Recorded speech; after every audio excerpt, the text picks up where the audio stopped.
Hello, hello, hello.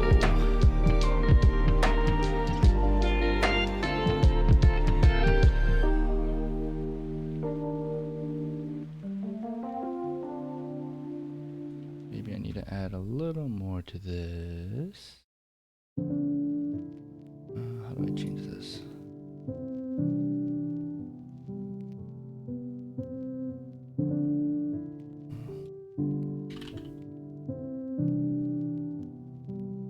Organizing. Oh, we'll just keep it as stream starting soon.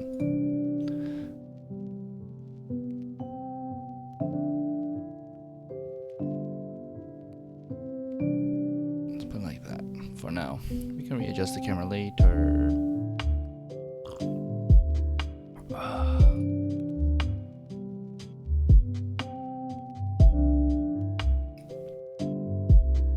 Okay, let's see. Show notes. Make resumes. People. Find all over my old resumes. And then just ask questions.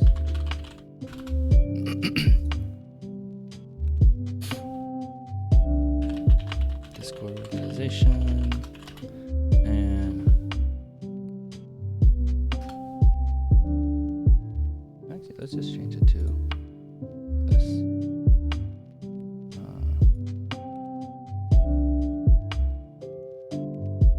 I definitely need some type of overlay.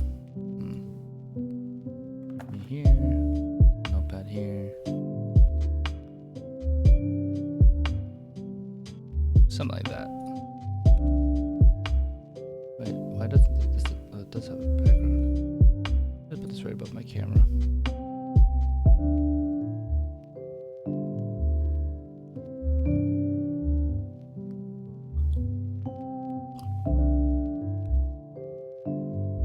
Discord. What else was I gonna do?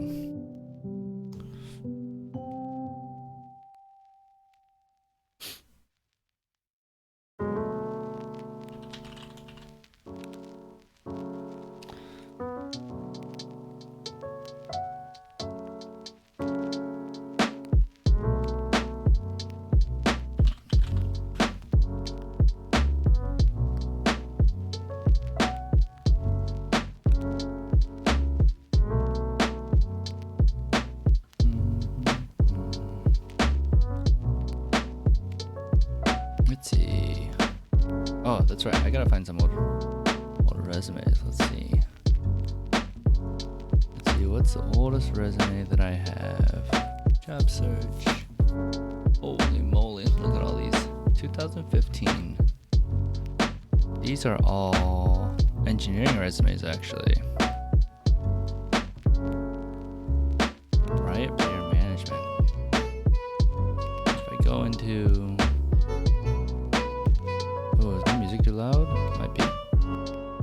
Hey, good morning. Morning. I'm Brennan. Hopefully you had some coffee today.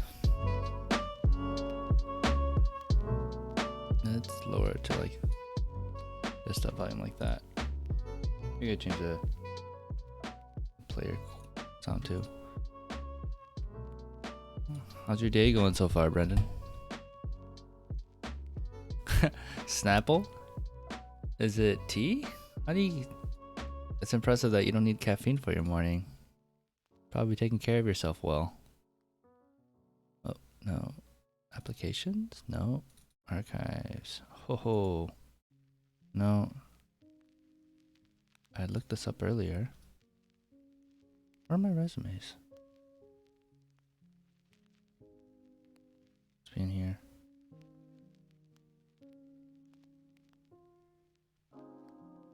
Maybe miss job apps. Oh, look at all this stuff.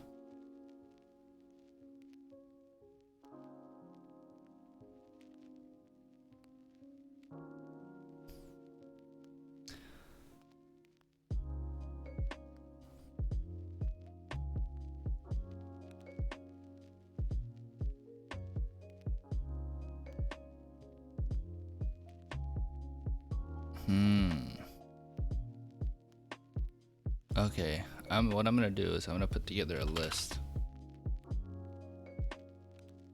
I'm gonna try to look at jobs, interviews I got,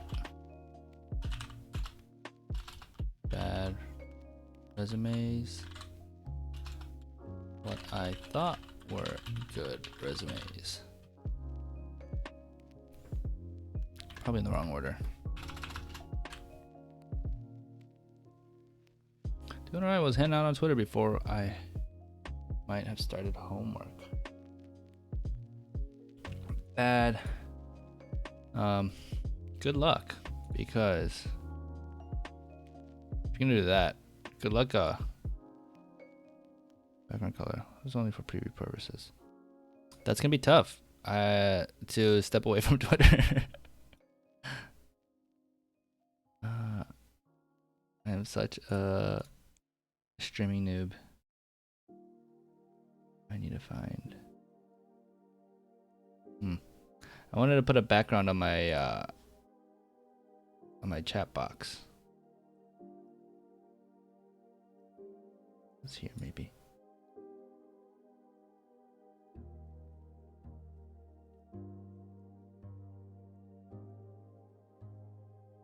Oh, do you really? I've never used Blocksite. I've never used any of those kind of programs.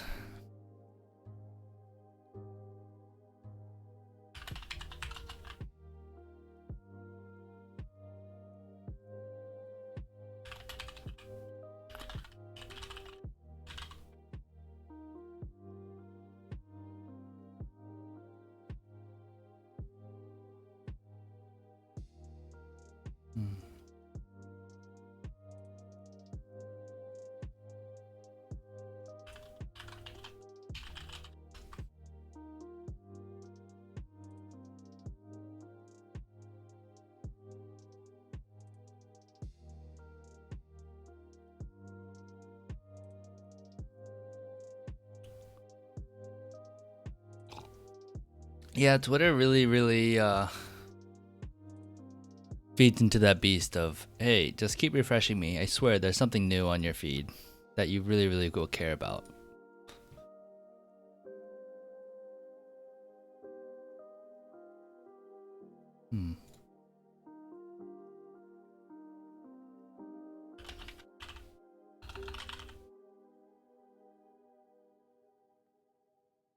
Oh, I didn't apply for. Did I apply for a Teo? Did I just get the job? I don't remember. No, this isn't job applications for Teo. I think I felt really good about the broadcast manager position.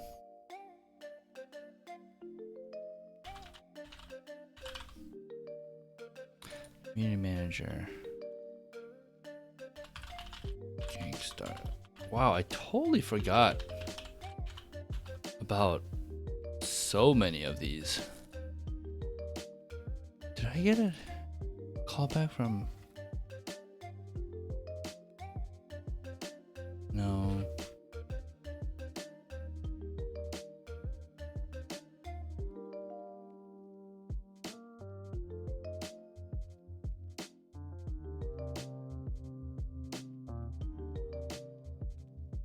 Assistant Director of Esports.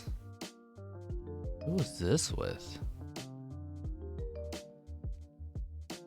I don't even remember who this application was for. Wait, does my application have the cover letter? Yeah. Oh, CLG. Oh, you know what I'm gonna do? I'm just gonna go through random resumes. Then maybe I'll do another one where I'm applying to every single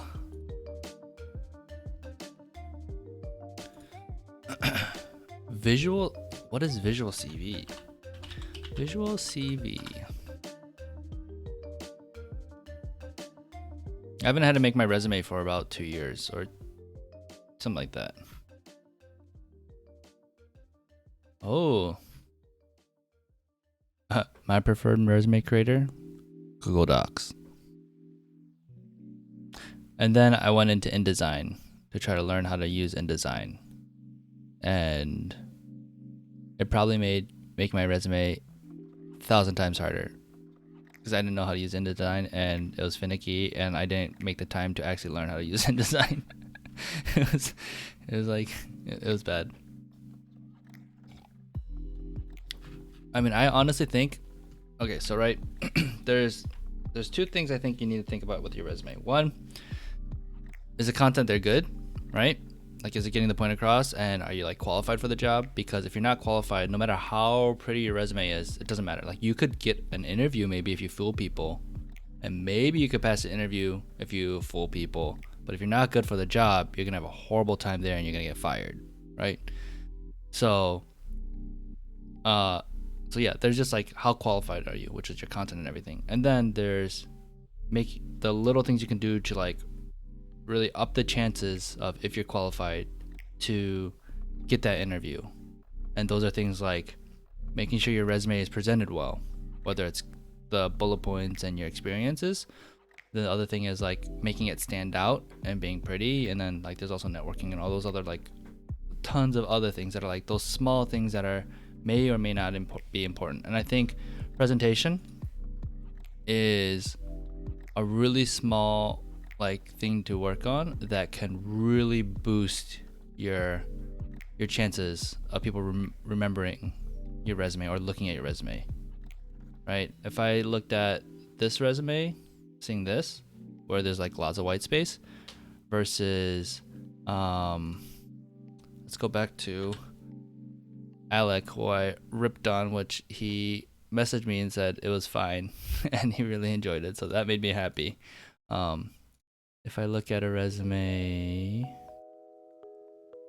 wow, I'm blanking on where I'm like organize my stuff.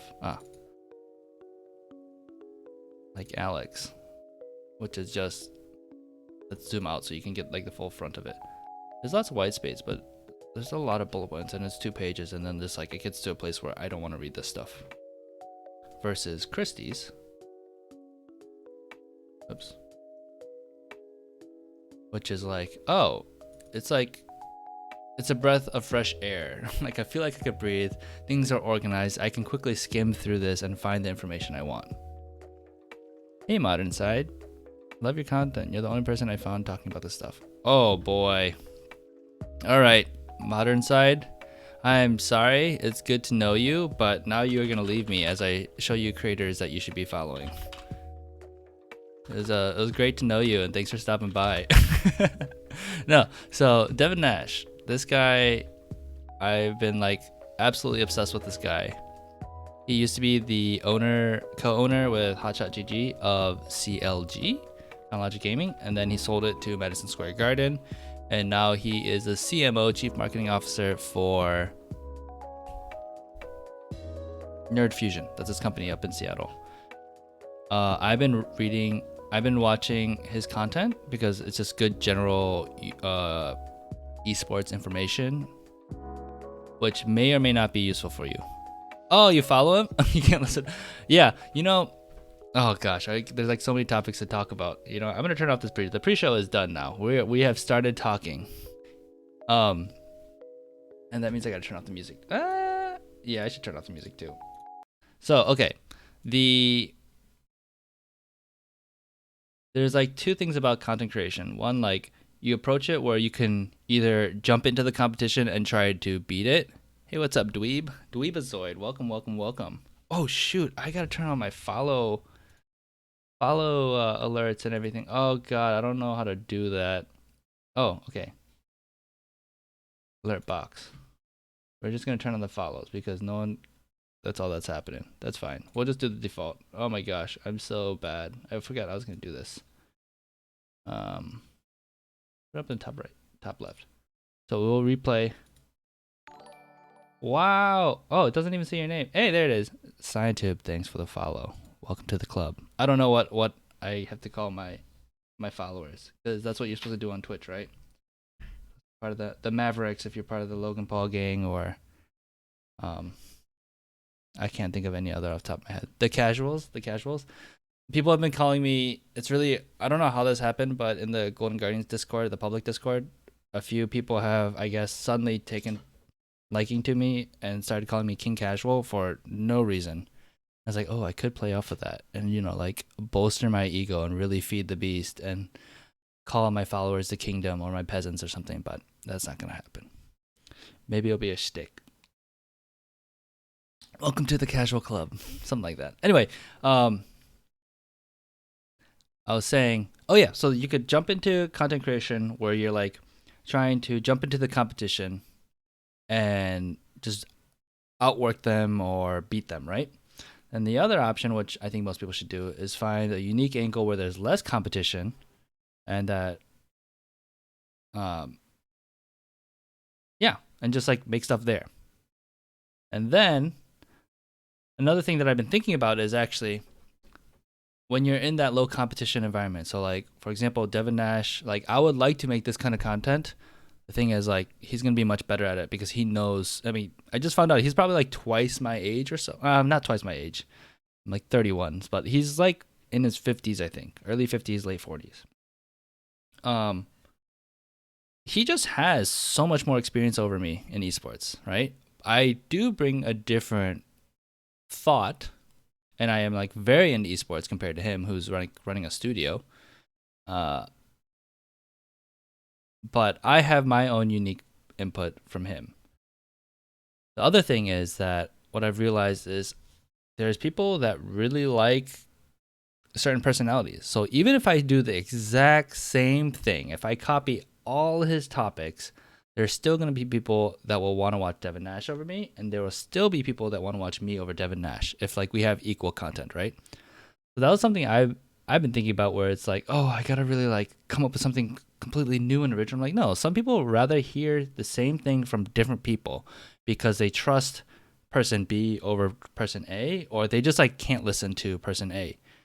For example, for me, I think Thorn, he is an amazing. Hey, Dweebazoid, thanks for the follow. Welcome to the casual club, I guess. If you don't know who Thorn is, you're living under an esports rock. But this guy.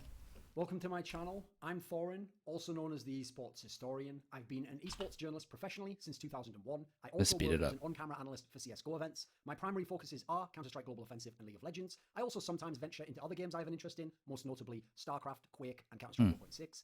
So that's a brief introduction, but he gets like really heavy. Oh, I gotta watch this. He's really aggressive, and I respect him. I think he's smart. I think he's really smart, right? Whether how he's leveraged his personality, how he does his content, just like him being the esports historian, like he knows his stuff. But every time I try to listen to his stuff, I like really get turned off by it. Like I just don't like the way he presents himself, and it's just not for me. I'm not saying that it's bad. It's just really not for me, you know? So I wish there was someone that was Thorn, but that spoke a language or in a way that I want to hear it. And I think there's plenty of that. And especially when you're talking about a not so congested space, when they're talking about like esports career and these like bigger esports topics, right? Okay. Now that I've tangented like multiple forks in the road, if you can listen to this guy Modern Side, I heavily suggest watching his resume roasts, life changing career tips. I don't remember if I actually finished this or not. I think there's another one where he talks about just and what's really nice, what I felt comfortable, like feel really great about myself, is that after doing these resume reviews that I've been doing, I watched this resume roast and I'm like, oh, this Devin Nash and this the VP for Amazon something are saying the same things I'm doing. So I'm like, oh, okay, cool. I'm like not just blowing steam, and I'm like, I'm actually saying things that are legitimate, and it's not just like, it's not bad advice, it's good advice. Or at least someone else, a high level executive, is backing up the same things I'm saying. So that's really cool. NA Thorn needed. Totally agree. Yeah, I just want people that aren't so aggressive. Like, why can't we just have some kind boys covering some esports topics? You know? Yeah, so he doesn't do much, but these are probably the two. And the thing he says is like, at the end of it, he says, This is everything you need to know about resumes. And I think so when it comes to macro level. The thing about this is they spend 5 minutes on a resume because ultimately they're like, hey, the first paragraph, if you don't have me then, like, you're not getting the interview. And a lot of the resumes they get, they're like, oh, like, I'm not interested in this. Like, this is not good. And they roast it. They give some good feedback, but it's like very general versus like my videos. I can't do that. Like, I got to give a different value than these people. So I'm giving these people like 20 minutes, even after edited, like I'm going to nitpick these small things because I really want to make sure that whoever sent me their resume, like, they really get what they're trying to get out of it, right? That's like my leverage. I don't know. But then eventually I want to do another video where I'd like really talk about like how to do a resume, and maybe I'll like do a resume live on stream or something, like actually create my own or update my own, and just like what my thought process is, and then like you guys can help build it or ask questions or tell me like what they agree or disagree with. I think that might be interesting.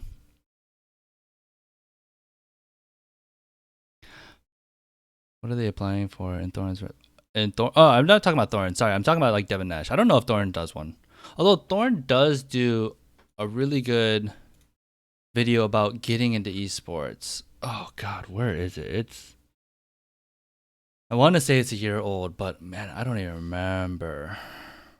It's a 4-part. I think it's a 4-part video. It's really good, and I don't know if I watched all of it. Job in esports. Travis Gafford does one too. You know what I should do? I should just like take these topics that Thorn has and just give my opinions on them. Okay, so also Jason Lake.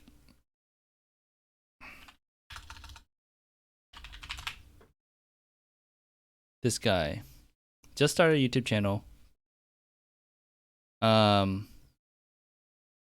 This one, very good video. I kind of want to. He owns a Dallas esports team. I think Houston. I can't remember. The Houston Outlaws, maybe in Overwatch. No, Complexity. There we go. Which I think owns. I don't know. Yeah.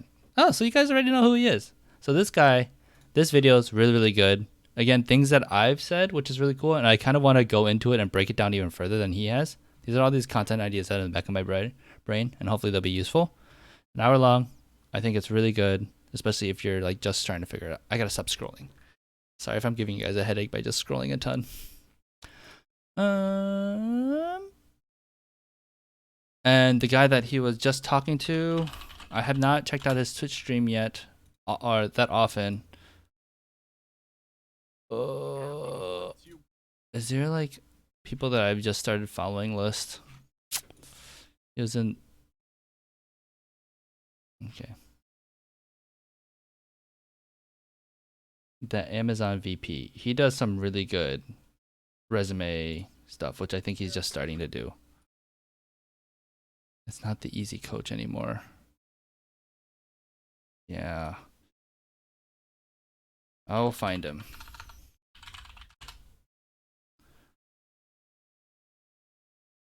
I think he might be the Amazon VP or something like that.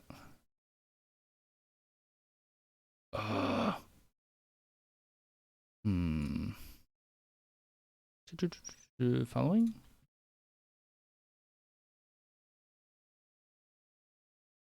Ethan Evans.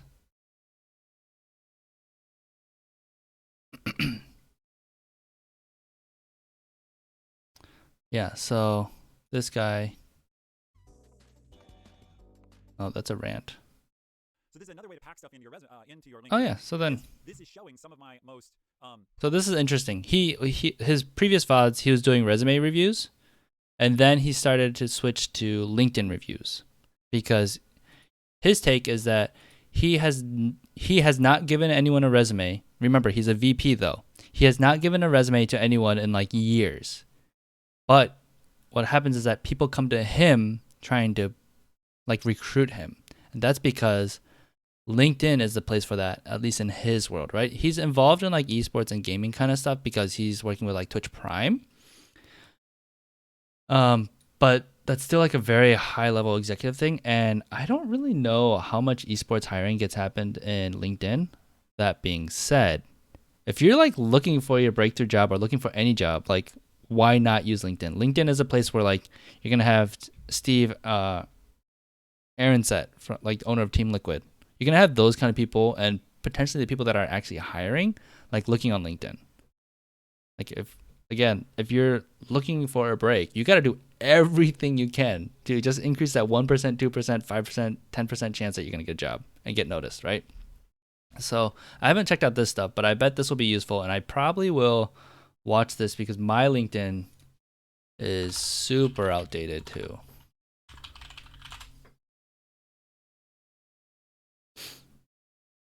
At least I have my job.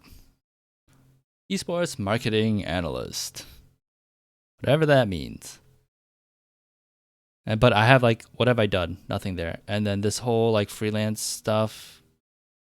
Like actually this is not really, I'm curious if I need like a bill of all the job experiences I had, because I removed some things, but like this one I don't really care about because my current job covers a lot of this stuff that I've done here and a lot better. And then I have all this, like this is my engineering experience, which I actually shortened because people don't care about my engineering experience, I think, but this is only stuff that I think could be like impressive in engineering that could potentially tell someone like, oh, he's like managed budgets and projects and knows how to see a project from start to finish. Like those kind of things is what like I would translate to esports. So I try to keep that in here. But again, I'm saying that I don't remember even if I've done it or not.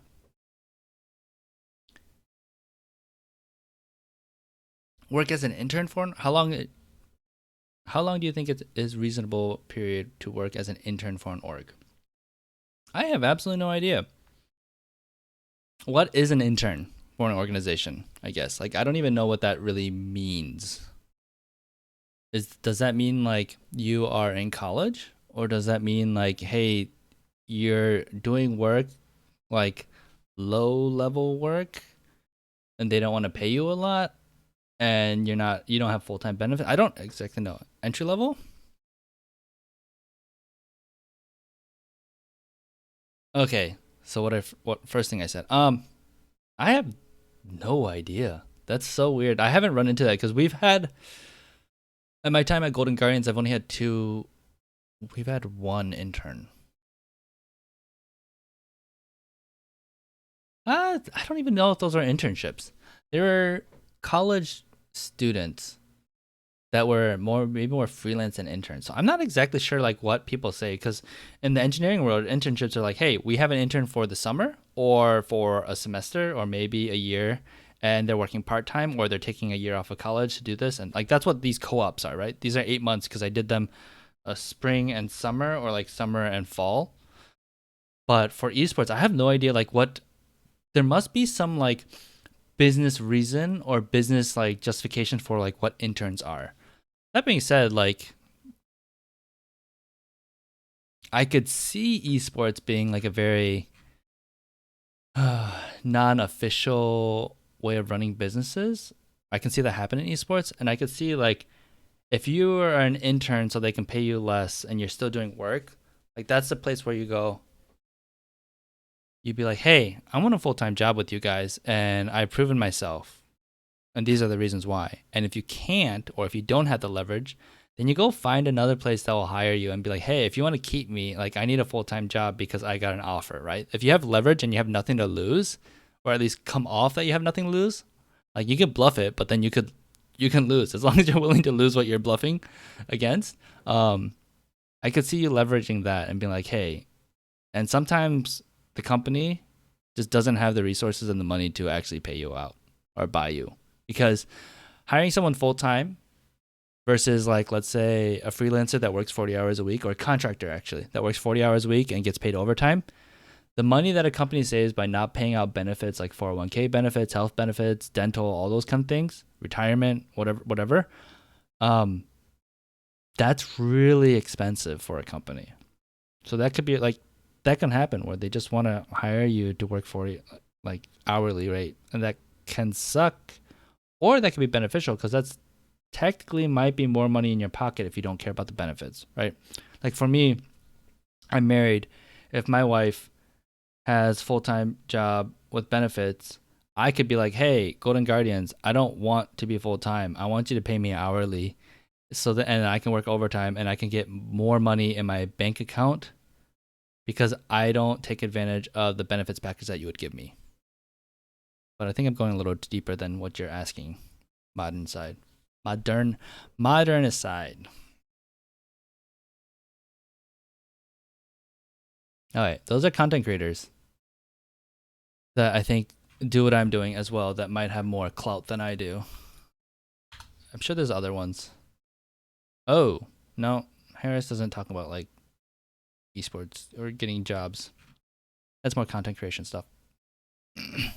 Yeah, Travis has a good video that's old now, but I think probably still relevant. This one, that's pretty good. If I have some more, maybe I should showcase them. Maybe I should be like, hey, these are the people that I follow to learn my stuff from. All right, let's rewind. I don't know if SignTube is still in here because he should be doing homework and not watching the stream. Or did I answer that question about resumes?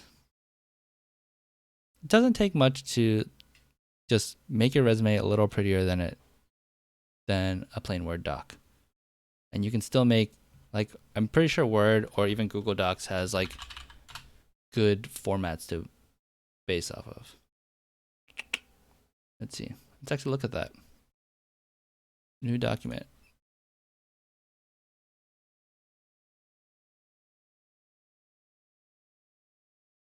There's templates here somewhere, isn't there?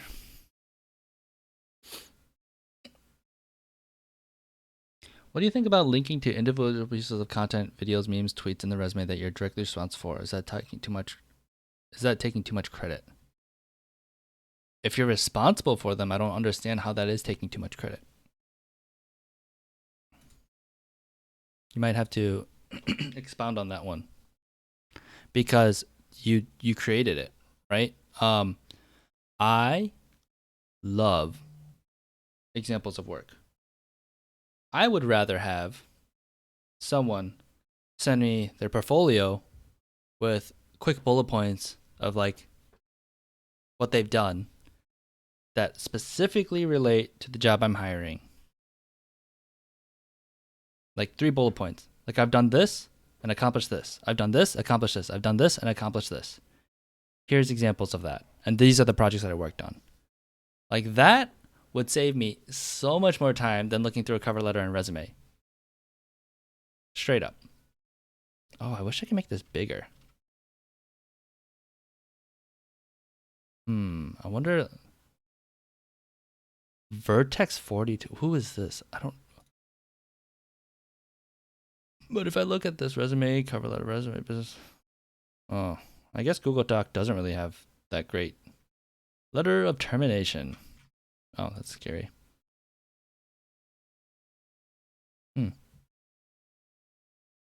Copy to Google Drive. Let's see. I mean, this is nice. I wish there's more color, more pop. I think it's really important in esports for most esports companies, like, show that you're fun. Show that I want to work with you, because we work with such small groups. Unless I think you're evil geniuses who just hires like crazy. Because at least for Golden Guardians, it's really important for that person to feel like they fit in, which is tricky because of diversity, and you don't want to hire people that are like yourself. But I think my boss does a really good job with like hiring full-time people. Yeah, this is clean. Like, you could just start here, and like if you wanted to, you could just like, ooh, like just to spruce it up, change the color or something. Not that color. Yeah, so there are templates out there.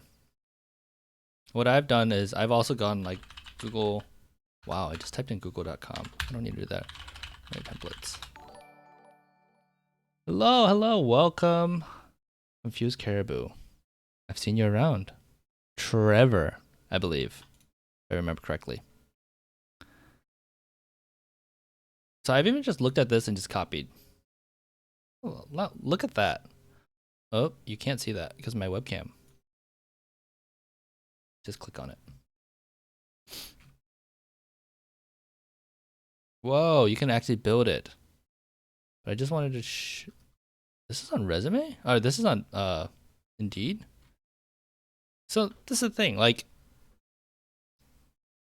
even if you're not a graphic designer, right? You can still have access, if you're smart, to like really clean resumes. Like these resumes, just like looking at them, I know that they're not necessarily filled out with all the content, but like, oh, there's so much white room. There's so much white space here that makes me want to. Whoa, let's zoom in. There's so much white space here. It's so nice to just look at. Oh, I forgot to do this. Confused Caribou. Thank you for being part of the casual club. I'm now a Twitch streamer. Yeah, these are just so breathable. I love it. Again, sorry, Alec. Actually, you know, Alec is not even a good example of a bad example of a breathable resume. Was it Julian? Nope. Was it Drew? Drew, were you guilty of this? Yeah, there's some white room because you left a line and right a line, but maybe it was Isaac. No, okay. Maybe I'm just misremembering. Worse. All right. Dweeb. Wait, which one is you? Which one are you? Wait, Drew. Drew.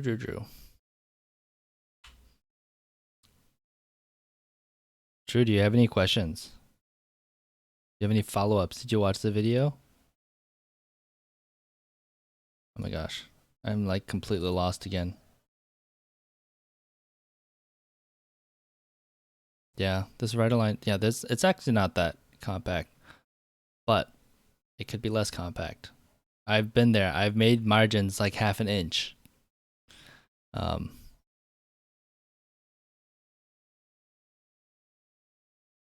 When were they at Esports Arena? Censored. 2018 to 2019. Do you know them? Small world, if so. That's crazy.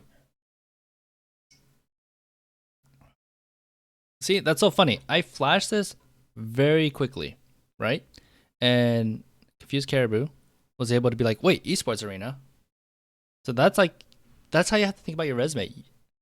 Is the thing that you want your hiring, the person that's hiring you, gonna pop like that? Is it gonna pop up? Is it gonna catch their attention? And that's why, like, if you're trying to flex Streamline Media and Esports Arena and Compass and Architect, like, you need to make those stand out. And one way is to like not have it aligned with the bullet points, right? Watch Ties took out the skills and interest when you talked about some of my experience. You made me realize I had partnership and sponsor. Yeah, I'm so happy to hear that. I'm so happy to hear that. All right, let's get to the content that I had planned. Now that I've been like chatting for an hour, which has been awesome, and hopefully has been helpful to people. Cool. Hey, Drew, if you want to do a follow up, like, let me know. I'm actually out of resumes. If you guys want to send resumes, which I think everyone here has already sent a resume, if you have any friends you would like to tell them to bring in their resumes. Okay. So what I wanted to do is look at some of my old resumes, and you guys can flame it with me. And let's try to find the oldest resume I've done, which is probably I'm not going to look at the ones that I've sent to LCS teams yet.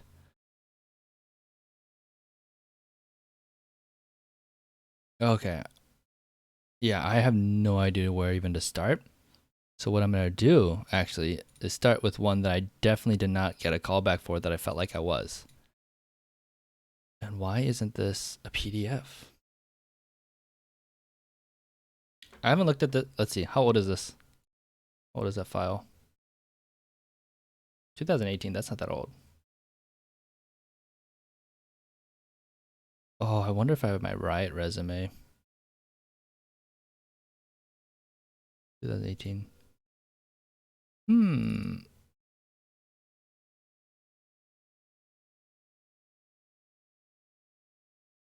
Esports coordinator.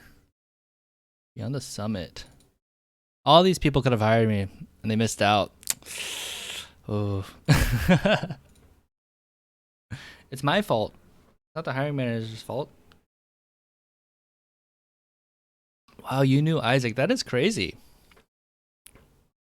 Okay, spill the dirt. What's everything you hated about Isaac? No, I'm just kidding. Don't say that.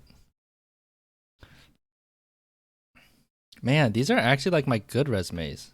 Or like the format that I liked, even though now I hate it. Let's go to my Google Drive. Maybe I'll find some really old ones.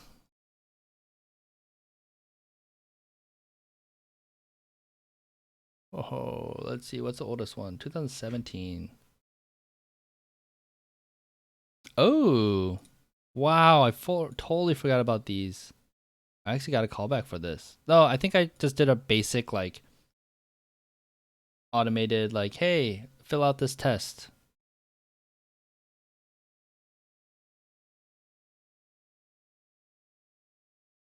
This is when I was just trying to get any job.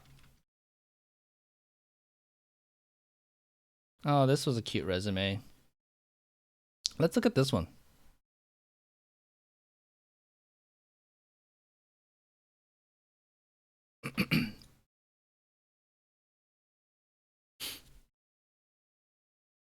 Started casting at Arena a couple months before he left. Brief overlap. And you were just, oh, look at that. You got personal information there. Oh well, don't call me, guys.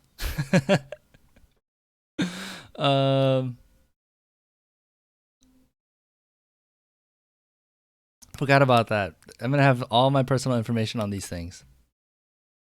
Oh, actually what I can do is just take it off the screen, quickly edit it. I know how to do this, don't I? PDF. Bam.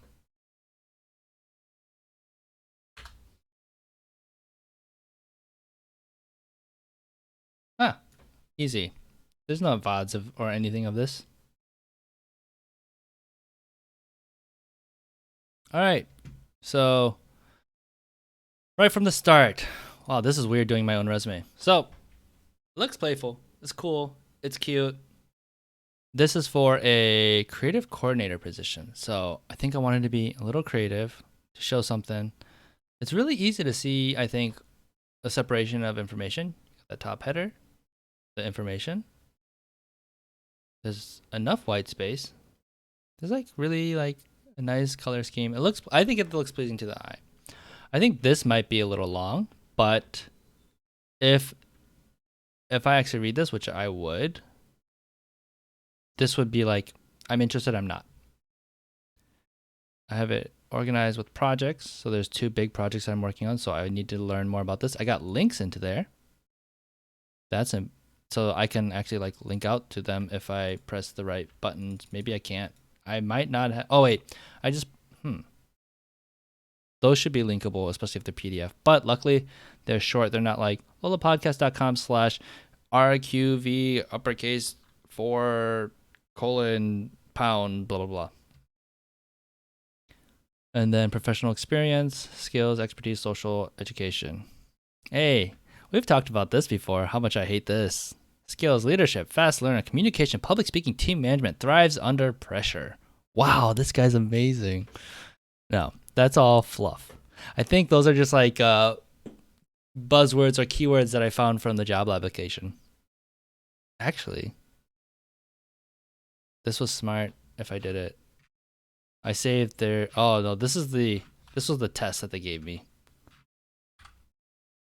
But what I like to do is, for example, I just copy and pasted, because this stuff disappears, right? The job posting, I actually copy and pasted the job posting. So then I can refer to this and be like, okay, I want to be a creative director. Now, what does it require? What would C9 require a creative director to be? Because I'm actually looking for Team Liquid's creative director position that's open, but there's only like one ever open at a time or something like that. I can look back and be like, okay, Cloud9 was looking for blah, blah, blah, blah, blah, blah, blah, blah, blah, blah, blah. right? So then I can start like figuring out how I want to be a creative director in the future and being like, okay, I need to have worked for a creative or agency or advertising agency. Wow, this really doesn't say much.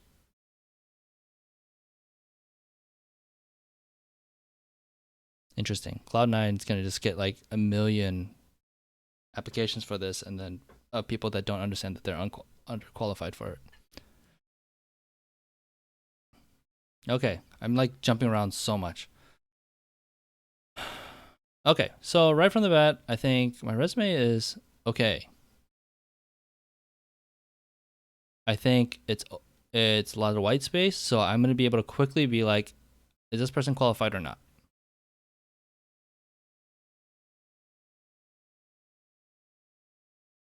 That is Weldon from CLG.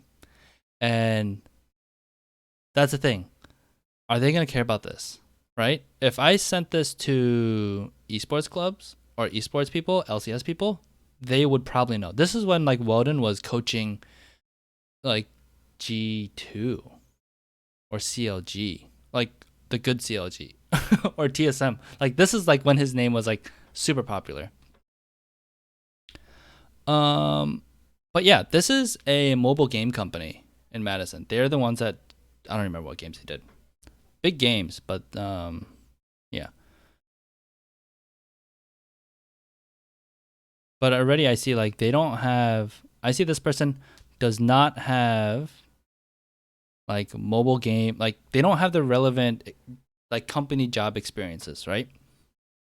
So knowing that, I tailored my resume to. I should have tailored my resume to show like, hey, I don't have the experience you're looking for, or that seemingly the experience that you're looking for, but I do because I'm an engineer, or I do because I have these jobs, like these hobbies and projects that I've done. Trevor, aren't you a CLG? No, are you a CLG fan? I can't remember if you're the one that has that in their profile.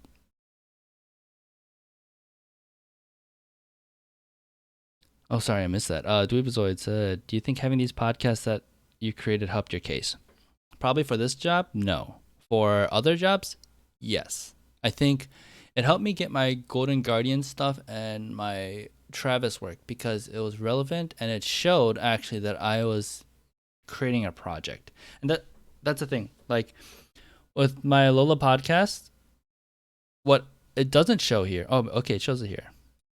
Collaborate with 3 members. Okay, actually, hold on. I'm going to answer that question in this resume. So let's just like go through this resume. About me, I'm applying for the creator coordinator position at PurBlue found on Twitter.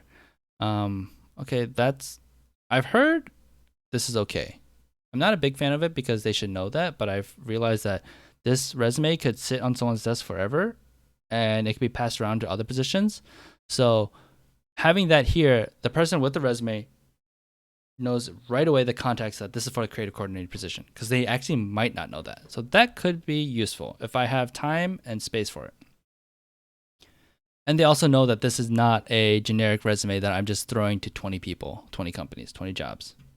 My engineering experiences demonstrate my left brain skills in being detail oriented. Okay, oh my gosh, that like made me cringe so hard because that's just like, that's fluff.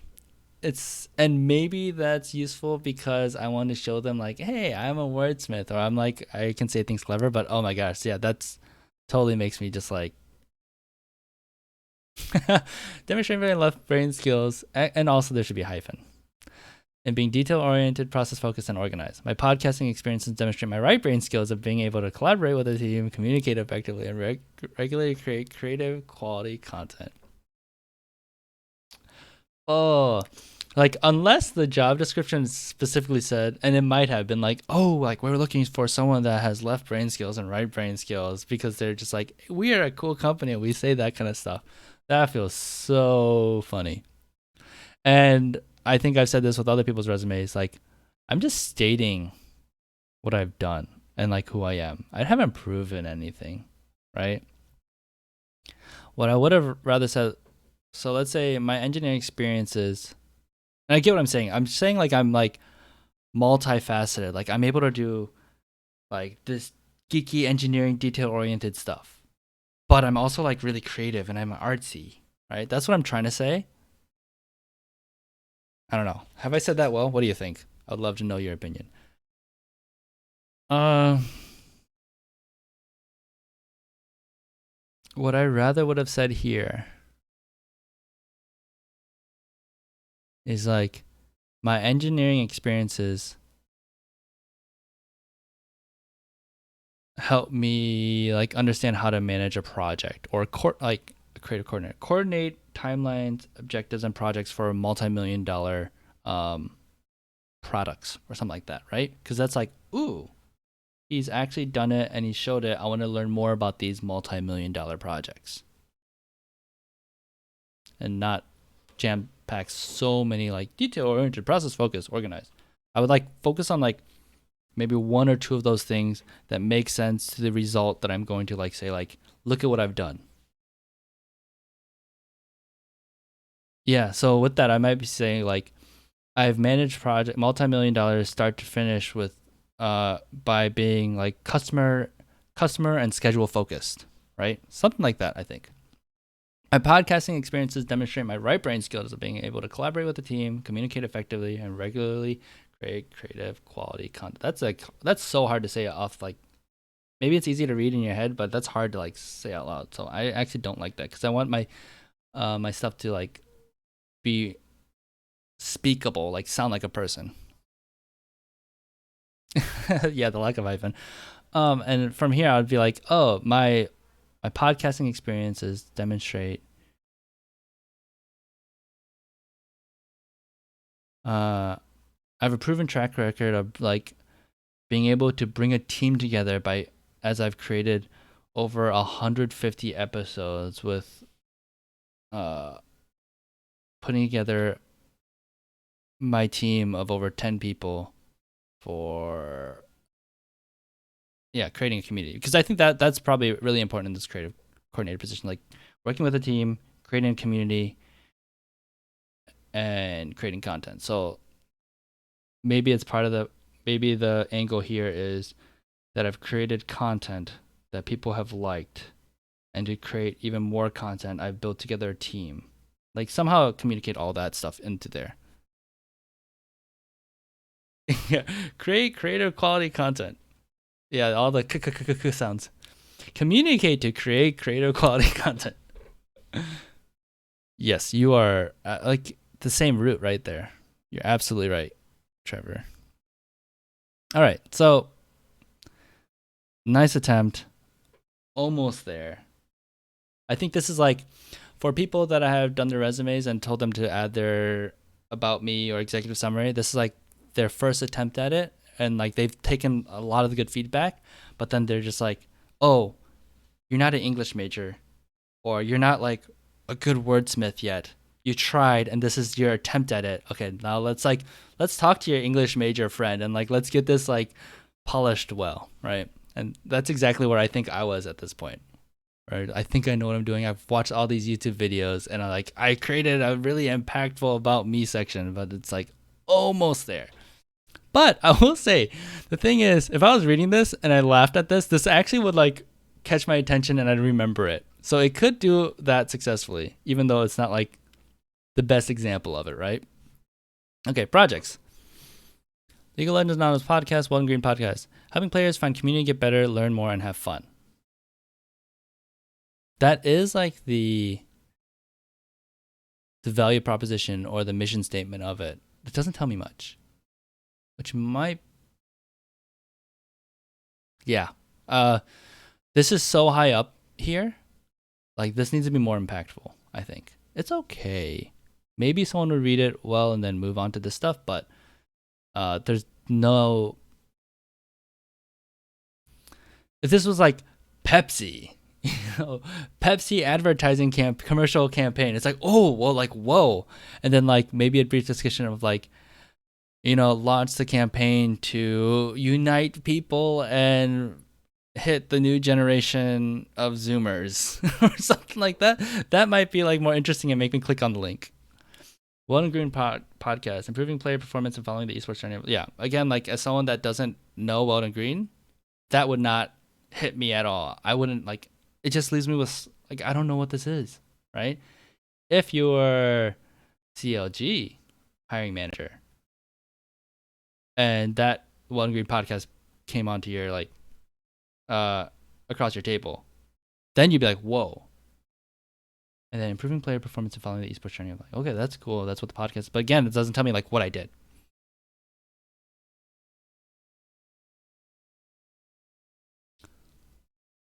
No, I have no idea what you're talking about, Caribou. Lola by the Kinks. I've never heard that song.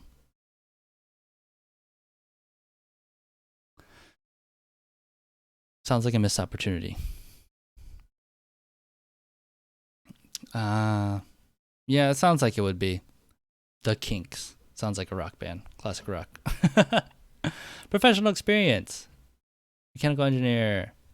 So, this is what I liked here that I suggest a lot of people do.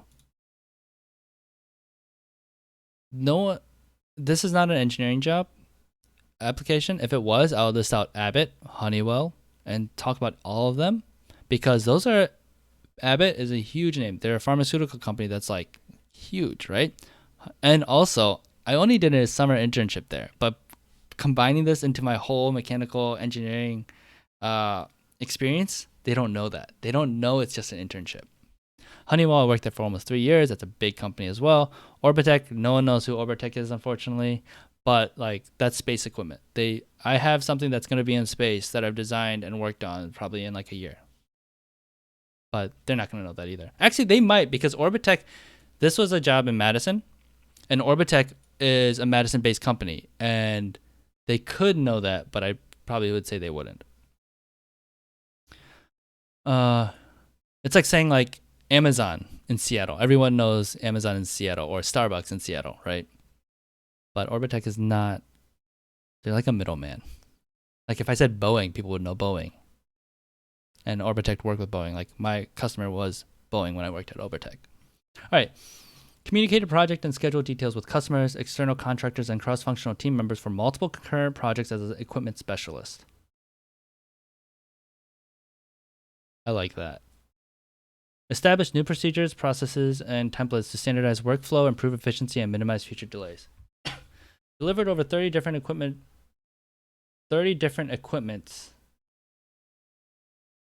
Is that plural? I mean, if I would have said 30 different types of equipment. 30 different equipment. Whoa. I don't know what's actually there. Valued over $3 million to customers on time and per requirements. So that one needs some work grammatically. So this one's huge because I say $3 million. I'm like, whoa, like that's a lot of money. Yeah, it's really awkward verbiage. While these two, they're just like, this is what I've done and this is what I'm capable of. But again, it's not proving it. If I said like,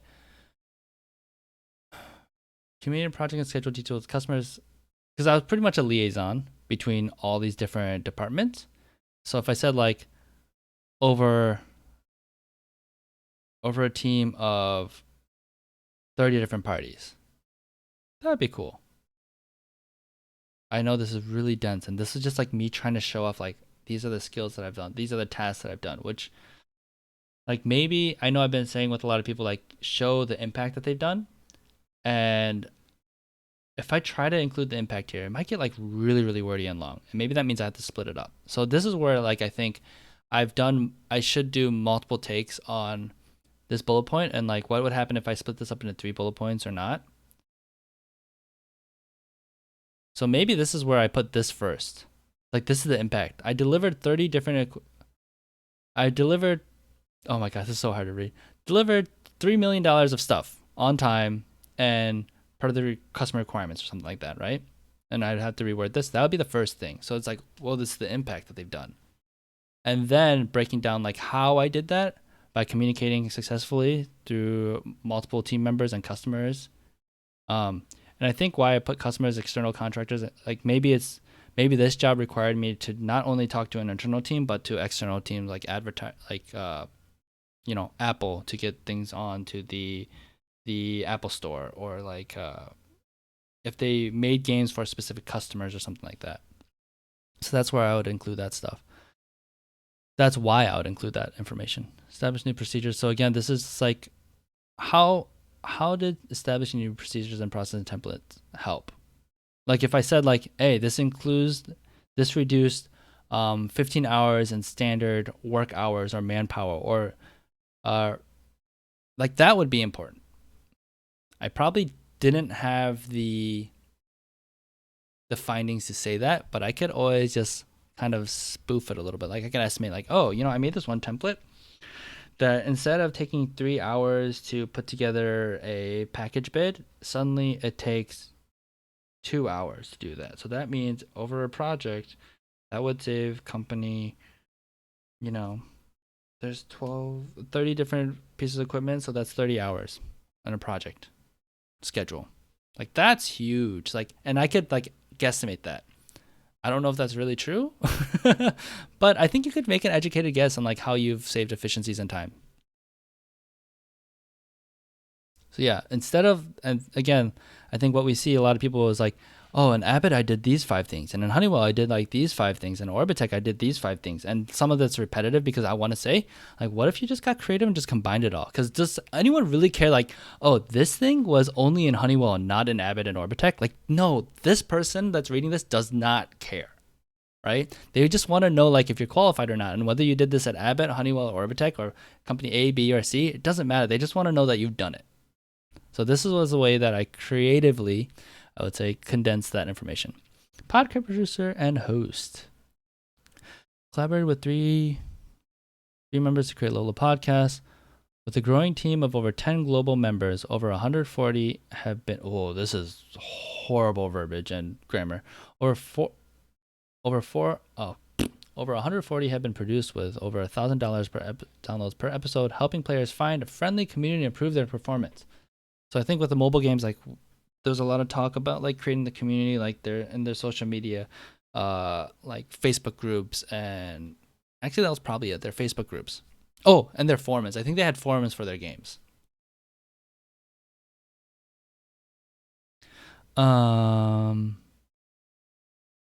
This is a horrible sentence.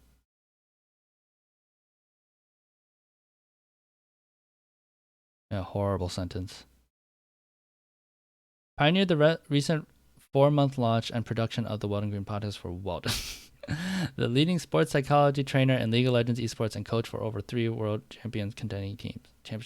So this is me trying to give context to who Weldon is. But it happens so late.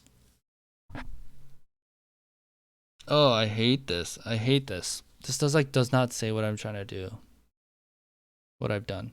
I wish I broke this up into like 4 different bullet points and cut this so I could actually like massage this information and tell it better to the company. Yeah, that's ugly. Skills, take that out. Expertise. This is interesting. Like this is where like what's the difference between skills and expertise? I don't know.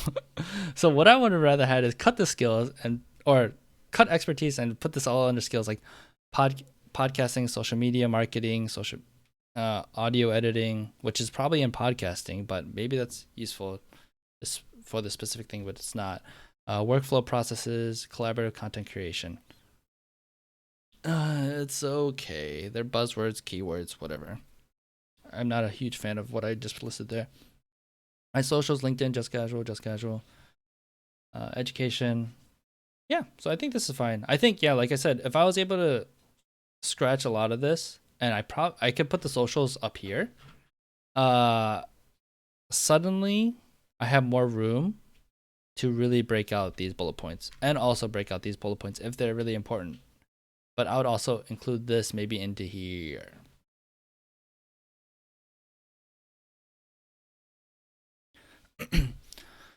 Hypothetical.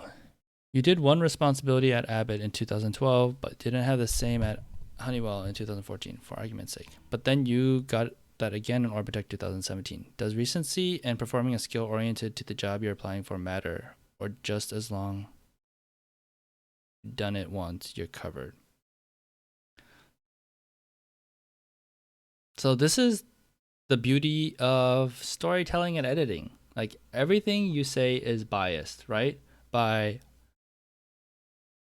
omission or just how you tell the story, right? And some storylines do not matter to the main point you're trying to get across, the main plot. And that's what your resume is, right? Does it matter what you did in 2012 or 14 as long as you have that information? Well, you're just trying to tell the person, like, you're trying to tell them, hey, this is what I'm capable of, and it matches what you're asking for. This is what I can do for your company because I've done it for these companies. So it doesn't matter if it was done at Abbott, Honeywell, or Orbitech. In my opinion, no.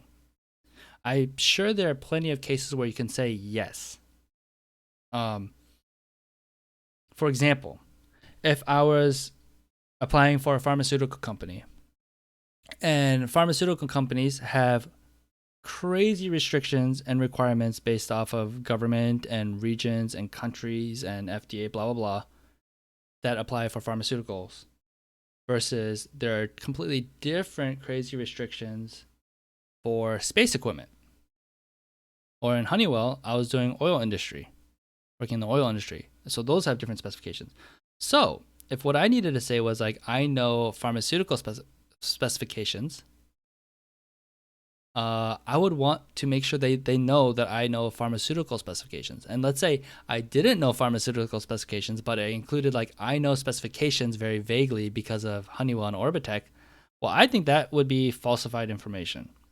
Now I could say and twist it, be like, space specifications are really stringent and difficult, and I learned them all. And I learned how to apply them all into my designs. And therefore, I can do that for pharmaceuticals. Like that is a different statement. And I think that's very, very valid. Right? So, and maybe the line of, like, I think you should not lie. Right? And I think there's that gray area where it's like what can be conceived as lying or stretching the truth. And I think that different people might have different standards of what that is. And you have to be comfortable with what you're doing. Because again, like I would not feel comfortable, and I don't think you should lie on your resume. But the example that I gave of like, how much man hour did I save on this project by creating these templates? I'm not sure, but I'm giving my best educated guess. To me, that's not lying. Because I don't necessarily have that information, but I'm making my best guess, and I'm confident about my best guess. And I'm gonna like, buff it up a little bit. It's like, oh, I put a calculator and I think it's like 28 hours. I'm gonna say 30 hours. I'm not gonna say 100 hours, but I might say 30 hours just to keep it clean and round number and just like get to the point. I'm not gonna say 28.437 hours because that's the most accurate. No, like I want just to get a point across. So I think that's where like, are you manipulating your experiences and bullet points in a good way or a ethically wrong way? And I think that is going to depend on the individual and a social contract that we have with other people and parties. Did that answer your question, Caribou? I hope it did. And hey, Gibby, how's it going, man? This is not probably the type of content that you're expecting. But you saw the title of the stream and you decided to stop by. I appreciate that. Okay, cool.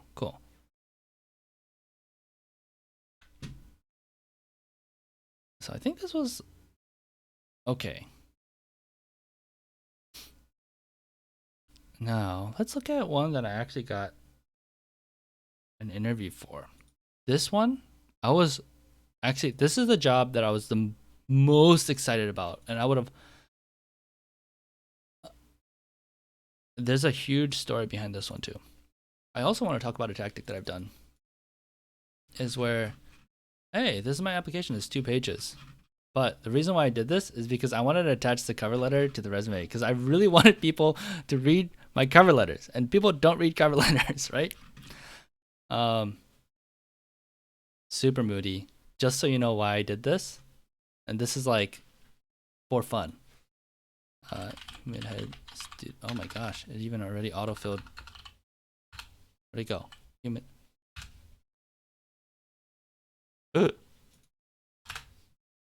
What the heck? Is the studio gone? That'd be crazy. Oh, Human Head is closing. Wow, that's so sad. This is their logo. So therefore, I made my resume. Get that too. I thought that was fun. I think that would make someone stop and be like, "Ha, that's cool." I know, right?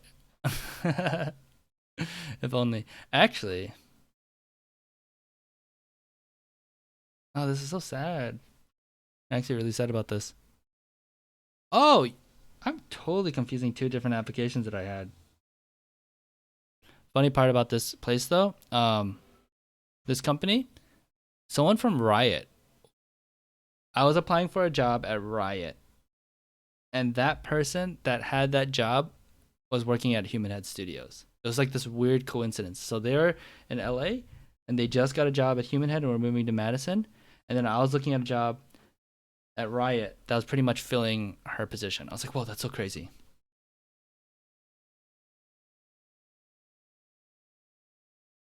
Look at all this extra embellishments.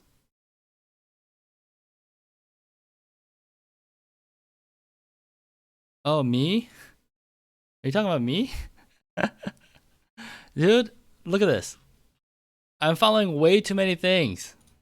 And like I don't even visit these LCS subreddits. You know, I just have them because when I need whoa, I just like totally lost them. I don't even know where they are anymore.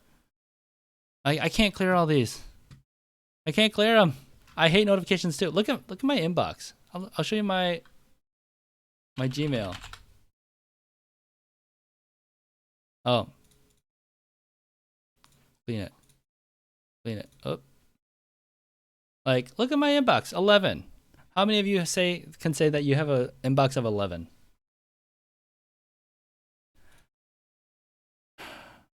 This is interesting. So this is an old one. Should I read? Let's look through it.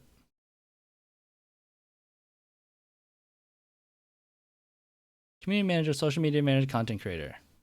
That's cool. People can know right away what I am, right? And this is for a community manager position. Community managers or social media managers have to do everything. It's actually absurd, and they don't get paid well. Nope, and there's my information again. All right. Unite gamers to geek out together with their favorite brands and companies through storytelling, empathy, and entertainment. That's really short. I actually like that. Storytelling, empathy, and entertainment. Haha, look at me. I'm so clever. This actually bothered me so much because like the color scheme does not match at all. Experience. Podcast host, founder, and community manager for League of Legends Anonymous Podcast. I have the Watchers Podcast. Planned, hosted, and produced 180 plus episodes, totaling 200K downloads. So that's like really impactful, right? I'm not only showing like, hey, I've done these projects. I'm saying like I've done these projects and found success with them. I think that's the big deal. Streamed and hosted community events and episodes. Moderated and managed 750 plus member Discord server. Collaborated with 10 plus volunteers to build our community and content. Collaborated with other creators for interviews and content. Probably don't need that one. Engage with the community via Twitter, Facebook. Okay, so I feel like created content specifically for social media platforms. This is what I've talked about with other people's resumes where I'm just like listing all the things I've done. So what is the point of that? Like if I'm able to provide the impact with each one, that's important. But I'm also trying to tell them like, hey, you asked for like content creation on social media. So like check, that's my bullet point, right? And anyone can say this stuff. So what I'd rather have is like maybe 4 bullet points or 3 bullet points that are really fleshed out that give context. So then if I only read 3, I already know like, boom, I want this person. So, but like at the same, like, so what I'm reading here is like, I'm putting information here, right? And I think I'm like showing off the cloud. Like I've moderated and managed a 750 plus member Discord server. Like that's a big deal. I think that speaks for itself. I don't like, what do I need to say more about the impact of that? I think this is the impact of this. So I think those work. Yeah, because this is what I did, and these are the impacts of that, I guess. So I'm kind of okay with it. I think I could take out some bullet points and, like I said, expound on some of them or combine them. Community manager, returner 77 iOS game for Fantastic Yes. Contracts position for 5 months, 4 months. And that's what I said. I wanted to say contract position because I don't want to be like 2017. This was a short time. So I said, hey, this is a contract position. This had a start and end date. Rather than saying like, oh, I quickly switched jobs and I didn't like it, or I got fired, which I kind of did get fired out of this job. I eventually just hated it. But they ended my contract because it was a contract position. So technically, I didn't get fired. They ended the contract because we're going on a contract month by month basis. So that's how you like twist what's going on, right? And I don't think I was lying. Monitor and relayed community feedback to game devs. Replied to every review and social media comment and message. Implemented social media campaigns with the marketing team. So something here that I didn't talk about, which I should have, is again what actually happened, right? I think this is showing like the tasks I've done and showing them in a decent light. But this social media campaign, we increased sales 1,000% or something like that based off of what we decided to do for Black Friday. And I was a part of that. We got a lot of feedback and people were happy that I responded to every single app review and every single post or reply to us on social media. So that increased brand value. How do you measure that? I have no idea. But that stuff is not said in these 3 bullet points yet.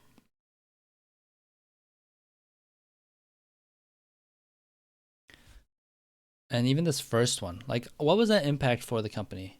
Being able to, maybe I could say like, oh, gave weekly updates to help the game devs patch glitches, or our marketing team to decide on what kind of content we're going to put out. Like those aren't metrics, but those are like soft impacts, or not like clearly defined impacts. And I think that still gives us across like how important my job was. That's what's missing here. And again, I did this thing where I just like combined all this like combined experience. Like, do they care about my engineering experience? No. But what's important about my engineering experience? Because it is important. Manage projects and community details with team members, customers, and contracted vendors. Skill set. Live streaming, Twitch TV, and OBS Studio. That's good. Creative Suite. Talked about what like the Adobe products that I've used. Social media. These are what I'm familiar with. Game Sense. Oh, what a horrible skill set. That means nothing.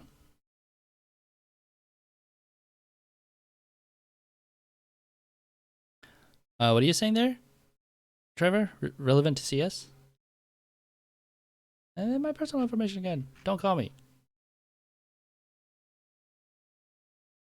This is weird because I try to fill out the whole page by increasing the font. I don't like that. It just makes it look like a lot, and it wasn't actually a lot. Hello to all at Human Head Studios.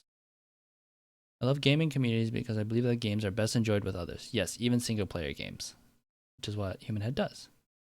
Being able to use social media creatively, creating welcoming interactions, and thriving in team environments are all skills that I would love to bring to the community manager role at Human Head Studios. So that's not bad. It's sharing what I really care about and what I want to do. So they could either be like, hey, we like that. And I would say like, even punch it, like, it's okay.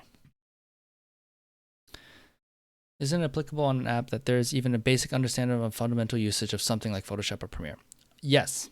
Yes. If they are asking for Photoshop or Premiere experience, you should say, I have that.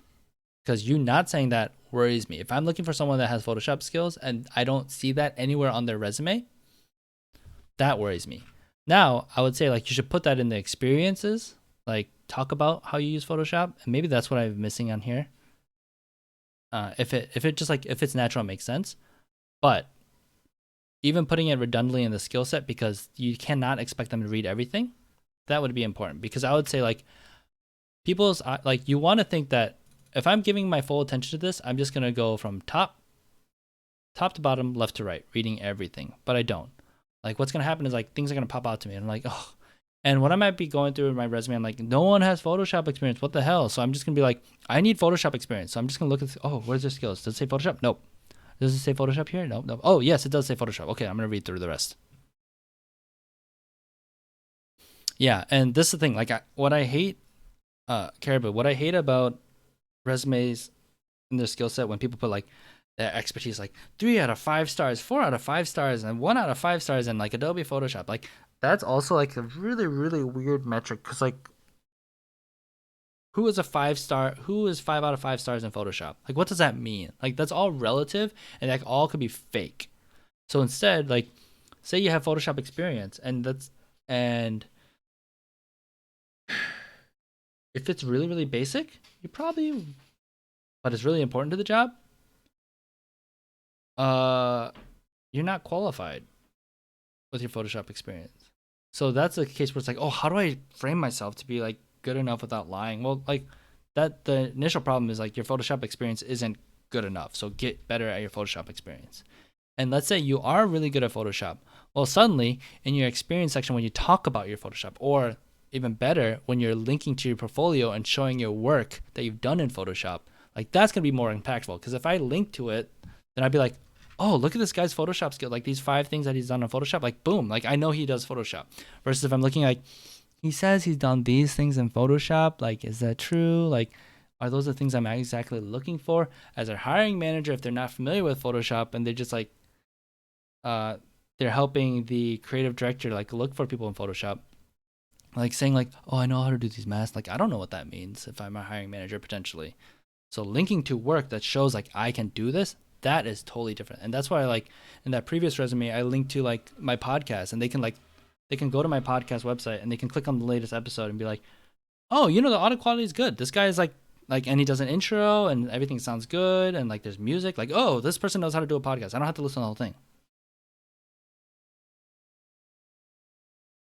Did that help answer your question, Caribou? I think that's kind of like what you're getting at. And unfortunately, like, when you're not qualified enough, like you kind of have to fake it. And like, how do you like boost yourself up and show off like you are good enough or like you can learn? And like whatever experience you're at, you have to showcase yourself in the best light. Maybe you're just like, hey, you know what? I'm not going to talk about my Photoshop experience. I say I'm familiar with Photoshop, but like what I want to prove to the person is like that I can learn these things so quick. Like I actually have tons of experience in Canva, you know? If you don't know what Canva is, go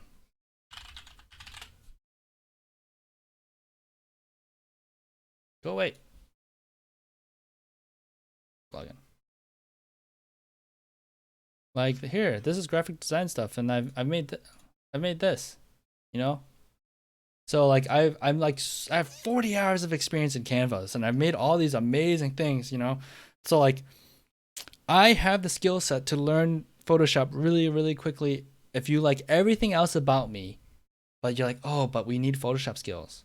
But this guy, like, he seems like really awesome, really funny. He like knows social media better than any other applicants, but he doesn't know Photoshop that well, but he's familiar with it. Suddenly it's like, you know what? I can overlook that because I have confidence that you can learn Photoshop. Maybe that's your angle then, right? So you got to think about like what your angle is. And ultimately, like I've applied for a ton of jobs that I was like completely not qualified for. And that's where I've learned like I actually just need to be qualified. And instead of putting out like 200 resumes for jobs that I'm not like qualified for, maybe I should spend my time applying to 5 jobs that I actually think like I can get, or like I'm confident that I can get. And then I just like really, really work on those 5 resumes. And then the 20 hours I saved not working on those other 195 resumes, like maybe I do like 20 hours of Photoshop tutorials and get good at Photoshop.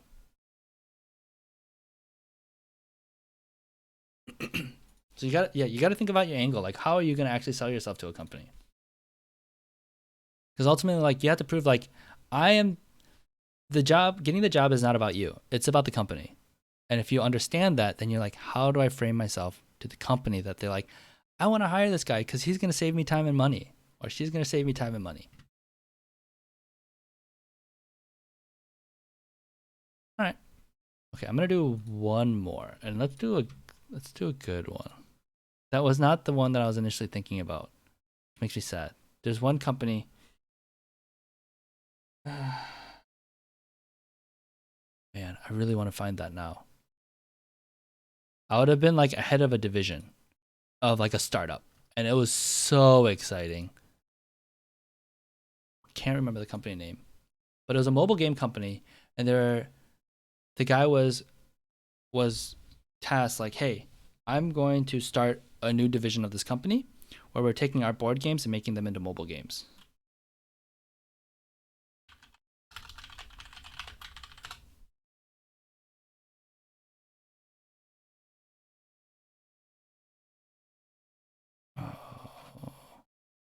Who is? I think it's these guys. Man. All right. You know what? I'll think about it later. When did you do an application for FlyQuest? That was when I was still in Madison. Let's look at that one.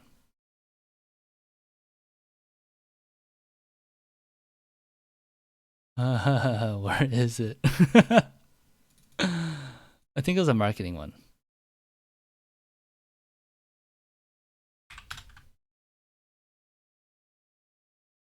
Social media. Community manager. Social media manager. Might have been 2 separate ones. All right. Oh, look at that. Creative. Look at that color scheme. It matches FlyQuest. And this alignment sucks because I did this in this. And I don't know how to use that program. And I hate it. Even though it's supposed to be absolutely amazing. And I'm sure I should learn how to use it. Oh, there's just some really ugly things about this application. Put my face in there. I like faces. They stand out.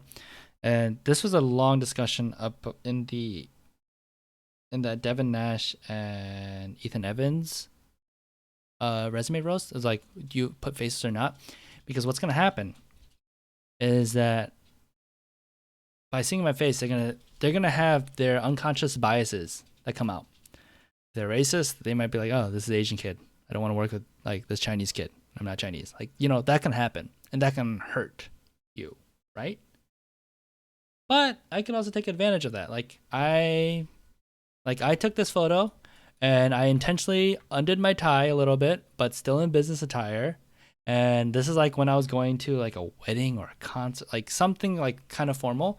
But I wanted to be like, hey, I am a professional because I have all this engineering experience. This is like the same resume actually. Actually, there's things different in here. I gotta talk about that. But I want to show like I can let loose. I'm cool. I'm young and hip or whatever, and I want to look good and like look at my hair, like it's nice or whatever, like right. And I'm out. Oh my gosh, you know what's really funny? This is before they did their whole like green initiative and like look, there's flowers in the background and bushes. Like so that if I knew that if that was the way at the time, like that would have been also like a strategic thing to do. But yeah, so I want to take advantage of the biases that people have, like the good stereotype biases that people have about Asians, and I intentionally try to frame my photo to take advantage of that.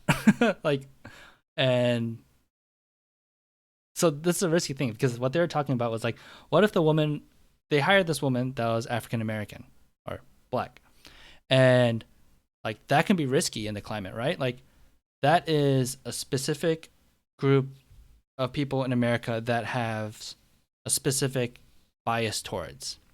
And the argument was like, Devin was saying, if you don't get hired because you're black and female, you don't want to work at that place anyway because you don't want to deal with that misogyny and that racism. But at the same time, Ethan Evans was very cautiously talking about like, hey, but what if you don't have a choice? What if you need this job to put food on the table for your family? Or you need this job to finally move out of parent, or like whatever your situation is. And you don't want those biases to actually like hurt your chances, right? So, pictures. Pictures are worth 1,000 words, 10,000 words, whatever that phrase is.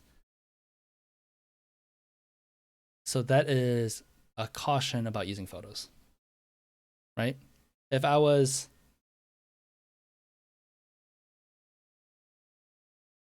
like that, there's so many things and you don't know what the hiring manager is. So it's a risk and there can be a reward for putting photos on your thing. Yeah, I think it's kind of big brain using the same colors. Yeah, and like I think I applied to 100 of these and I used a different photo. Like I think I did. Like try to look like cooler or whatever. Like I want them to feel like, oh, this guy fits in by this photo. This font's kind of weird. Okay, so we've seen this resume format before and it actually looks similar, but it's different. So right now, I believe this community manager on the previous resume was in a different place. There's different bullet points. There's different bullet points here. And this is the same bullet point because again, I want to come off this specific information from my engineering experience to this job as a community manager. So even though like I applied for, I think the previous one was creative director or creative coordinator / community manager. Like this is a very similar job, but things are a little different. Also, I would have flopped these colors. I would have put green instead of gold. I hate it. Looks so tacky right now. This alignment's a little weird too. Just jamming information there. So same thing here. My like executive summary is. So what did I do different here? Implemented social media campaigns with the marketing team, which led to 1,000% increase in sales. So hey, I took my advice. Compiled analytics from Facebook ads to improve new ads and targeting. Oh, I didn't say that previously. And I did do that. Manage, and this is a big thing because people like, if you're doing marketing or whatever, and being able to say like, I know Facebook ads, that's a huge thing. And this is where I was talking to you, Caribou, about like Photoshop. I did this like a few times. I don't know Facebook ads well. I don't feel confident about it, but I know that like I've been through it and it's like, it's not that difficult, but like being really good at this is like a big difference, right? But I'm pretty sure when I got the call, like, hey, we want to set up an interview, I watched tons of videos and podcasts about like how to do Facebook ads just to prepare myself for the interview. And I remember like I did not sleep well because I think they set up the interview the next day. Like they're like, hey, we want to set up an interview tomorrow. I'm like, okay, yeah, whatever, blah, blah, blah. I'll do it. I'll do whatever I can to reduce the friction of you and reduce your friction. So I stayed up late until like 3 a.m, like just like watching videos on Facebook ads and like running through them and trying to do my own Facebook ads or whatever. Managed posting schedules with marketing team and ensured content alignment with company brand. That's cool. Yeah. This gives a little bit more context about just posting, like alignment with company brand. That's very thoughtful, right? There's collaboration in there. Cool. This is a contract position again.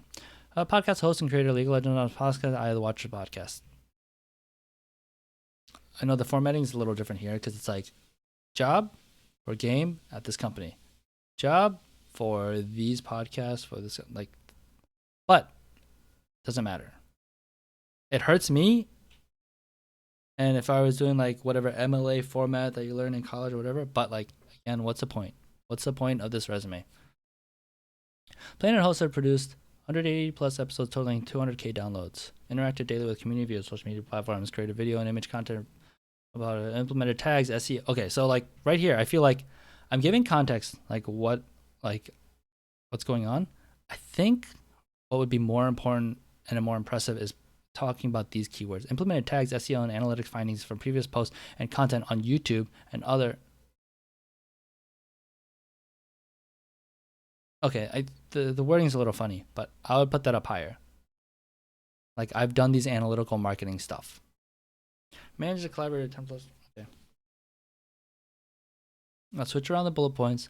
Add a little more oomph for a few of these because these are just like a checklist of like what I've done. Might not be that important. Design and mechanical engineer at Severe, Nevada Corp, and Honeywell. Manage projects, communicated details with team members, customers, and contracted vendors. That's important. There's so much weight into that one bullet point. And hopefully they're curious about like, oh, okay, so you're an engineer. Let's talk about your, and that's happened. Actually, my boss, like we talked about like what I've done as an engineer. Because they're like, oh, what is that engineering world like?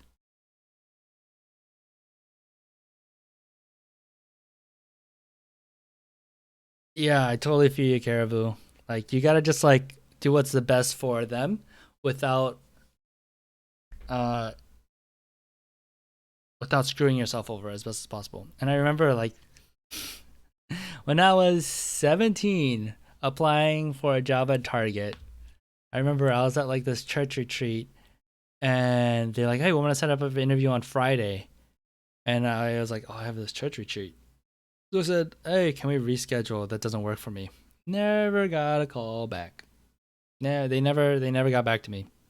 I mean, that's obviously Target for like a stock boy job or whatever it is, but like inconveniencing the people that want to do an interview and hire you, that is tough. You do everything, and sometimes you just can't. Sometimes it's like, hey, I have a funeral, and you telling them that, like, that happened to my dad actually. He wasn't able to go. He had to fly to Korea for his dad's funeral, and he was in the middle of like the second interview. Like I think he did an interview and was doing a second interview for this job that he really wanted, and because of that, they weren't able to reschedule and they hired someone else. That like really sucks, but whatever, works out in the end. Yeah, some things sometimes they're not meant to be. Really, really sad. Social media. Yep, same stuff. Oh, so here I put social media tools. Hootsuite, Buffer, Falcon.io, Twitter Analytics, YouTube Analytics. So I'm really focusing a lot on the marketing side of this job. It must have been in their job posting and description. So I just want them to look at this really quickly. And it's a little hard to read compared to like a bullet point and columns, but I think just how I wanted to fit this in. If they're looking for it, they'll look for it. I think that was my philosophy here. This resume got me an interview, so it's good enough. Didn't get me the job. I remember that interview. It was someone big. Was it Ryan Edens? I don't remember who it was. Might have been Ryan Edens. I have the email somewhere.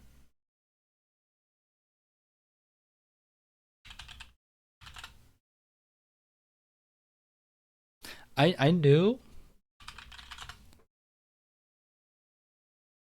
Oh, it was Ryan.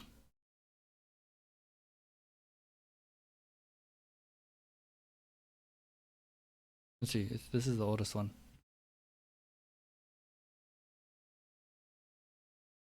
I think one page is so important for entry level, right? And honestly, do you have enough experience that's really relevant to the job that you need 2 pages for? Like if you're really, really honest with yourself, is that true? I don't think so. If we're talking about an executive position or even maybe like a mid-level position, maybe you need maybe you need 2 pages. But even Ethan Evans. Oh my god, that thumbnail is amazing.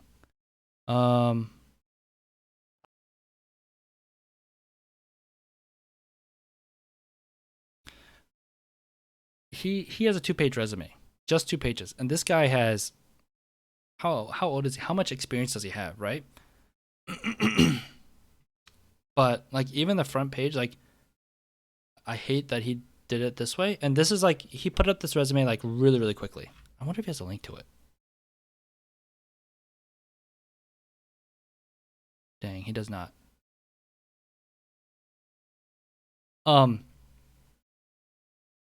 What's the information that you really need to come across? And I think that's what thinking is like. Everyone wants to make a resume that like fits everything and show off everything that they're all about. When you're just like, hey, I need to know if you can do this job when I'm hiring. Like, can you edit a meme video for me within 2 days with no no supervision or minimal supervision? If you can do that, like boom, you got the job. And you're easy to work with. Hey John. Welcome to the stream. Stream's going good. It's long and a lot of tangenting. I was hoping to make like YouTube content out of this, but I go so many different places. It's gonna be hard to edit. But I think there's some good stuff. Me and Caribou have been talking a lot, so it's very, very tailored answers.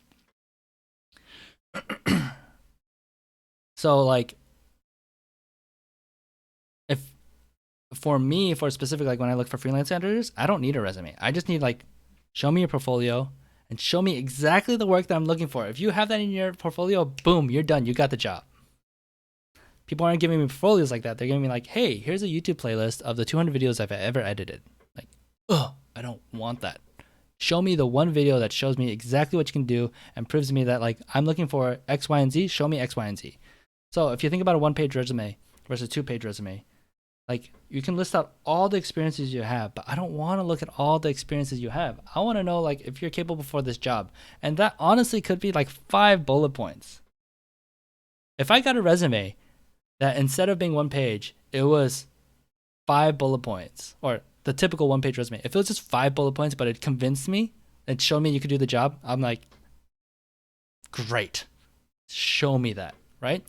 I've given the right resume that I gave when I applied for their observer position was a presentation deck. It was not like a 1-page resume, but it was like so quick and easy to look through, and it showed off my personality and things that I like could do. It got me 3 interviews. I got the 3 interviews because of that. I got flown out to Riot to do an on-site shadow and interview, which I botched. How are you going to get the information across? If you want to do a 2-page resume, but it was like super spaced out and pretty, one, it has to make sense for the job you're applying for. If you're applying for a programming job and you're doing like this artwork, like, does that make sense? But if you do like if you sent them a link to a website that's just like, I don't know, a creative way to show your website programming skills that like told everything you did, or even a video resume, like, I don't want to read, but if you tell me like in 20 seconds like what your resume is and then a link to your like actual physical copy of your resume, like that 100 Thieves intern. This guy. Hey, have you my seen name's this? Ivan, and I'm looking to become your 101st thief. AKA, this is my 100 Thieves internship application. See this? That's not the only thing I took. This URL, I know it's your tagline, but don't worry, check your email. It's yours. But that's not all. Throughout this video, I'm gonna give you 3 more things. Crap, Okay, gotta go. let's watch it at 2 times Last speed. summer, I completed an internship on retail pop-ups for brands. So here's the first thing. A brief I put together for pop-up ideas for 100 Thieves. Just give me a second here. Okay, I've designed a new line of apparel for you. And would you look at that? It's completely sold out. Well, there too. And a bottom. And for the third thing, Wishing you a challenge right now. You're gonna jump out of a plane. Oh, no. yup, I sent the skydive doctor to your email. So if you look at my resume, you see that I have past experience in sales, digital marketing, and business development. But to be completely honest, I'd be willing to do any odd job for you and the company. And I mean anything. I can make coffee, close like brand deals, and even take out the trash. Lonzo! But in all seriousness, I've been following you since your pop days, and to see you build a brand that is setting the precedent for all esports organizations is incredible. I'm graduating in April, and all I ask is for a shot at a summer internship. I promise you that it won't disappoint. It's a genius resume. This is not a 1-page resume, right? Like this guy got hired. I'm like 100% sure, 95% sure. Now, he put all his eggs in one basket, right? But obviously it worked. Yeah, so like So, okay, this was like a long, convoluted way of answering your question. But the reason why you want your information to be concise and to the point. I think exercising to condense your resume to one page can show you, one, like, can you fill that page? Because maybe you're like, oh, shoot, I don't actually have the experience and there's so much fluffy stuff on here, so I needed to get more experience. Or two, it's like, I have so much experience. How do I actually get, like, what does the hiring person want to see from me? Like, what do they need to know about me? And if you can't put that in one page, then probably like you need to think about like how to sell yourself. Like, what is your elevator pitch? Right? Do you have an elevator pitch?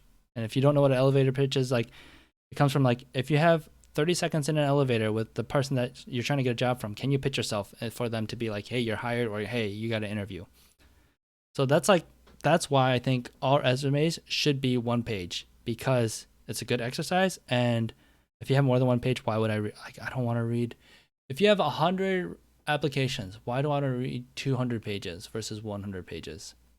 And honestly, they're not reading them, they're skimming through them. And that's what you see from the Devin Nash, Ethan Evans video too, is that they don't give, they're like, if I'm not convinced by like the first line I read, like, I don't want to read the rest of your resume because I don't have time. That's like what they believe. Better to specify in one market rather than being a jack of all trades, master of none type of resume. Yes. For the most part, yes, I agree with that. I am an example of a jack of all trades. But even though I'm a jack of all trades, that means I can apply to different jobs, but each job I have to really focus on like what they want from me and how I'm going to like present myself to those specific needs. I don't need to talk about my ability to like host a podcast on jobs. The reason why I'm putting this is, one, I didn't have experience, and two, like, I'm pointing out the things. Like, if I said like, oh, was able to host and do conversations for 60 minutes without dropping the ball or having awkward silences or to edit out things, like, that's because I'm trying to come off as a host and like my ability to do that kind of stuff. What I'm focusing on is here, like, I created content, I did my own project that I'm like self-sufficient, where I collaborated with multiple people and started to think about how to grow it, and I actually did grow it. Like, that's why I'm talking about my podcast. It's not because I'm a host. And maybe I shouldn't even say podcast host and creator. Like, maybe that's not the way I leverage this, like my title. Maybe it's like podcast, or maybe it's like content creator.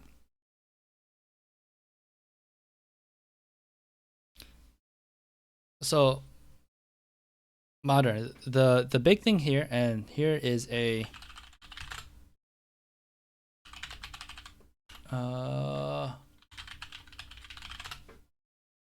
this guy says it so well, this video, right? And I'll link it maybe so you guys can like check it out later. But ultimately, the question that he's being asked is, should you specialize or not? Or should you be generalized? I want to just get like a quick view of his whiteboard, maybe to show off the main points of this video. I don't think I can. But externally, you want to show off like you're a specialist. Now internally, you need to like learn all these other things that make you a well-rounded person, right? So, Trevor, what is like, or heck, since modern, you're talking about this. What is your specialization? What is a job that you're trying to get or that you have? I'm not exactly sure what your background is.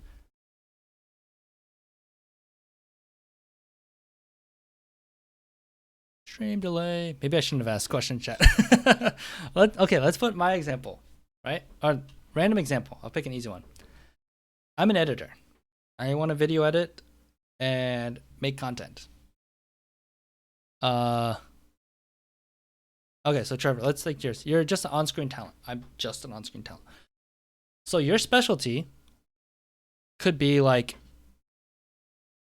that you want to sell yourself as is like, I can host I'm really good at hosting Fortnite streams, those Fortnite Friday things. I'm really good at jumping between people and like, this is tough because I might not be that familiar with it, but like, you want to pick your specialty. Like, what kind of job do you want to get hired for? Do you want to be an on-screen talent for anything? No, you want to be an on-screen talent for Call of Duty stuff specifically.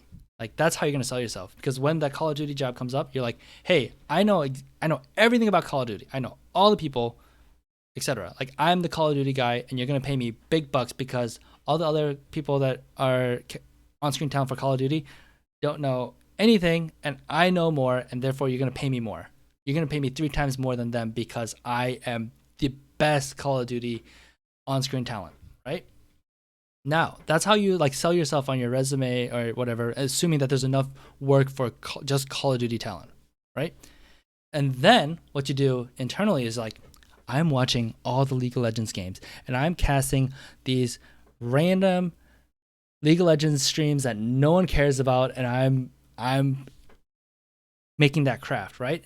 And then also I'm doing improv on the side too. I'm doing this to be able to like get better at improv. And then also not only like in esports, I'm hosting podcasts or talk shows that are not esports related. And that's when like you're being a generalist and you're learning all these new things. Because once you're a specialist, once you're the best person, or once you're able to do that one job that someone needs, I need this specific skill set that no one else has, but Caribou is the best person at this, and there's only one of him.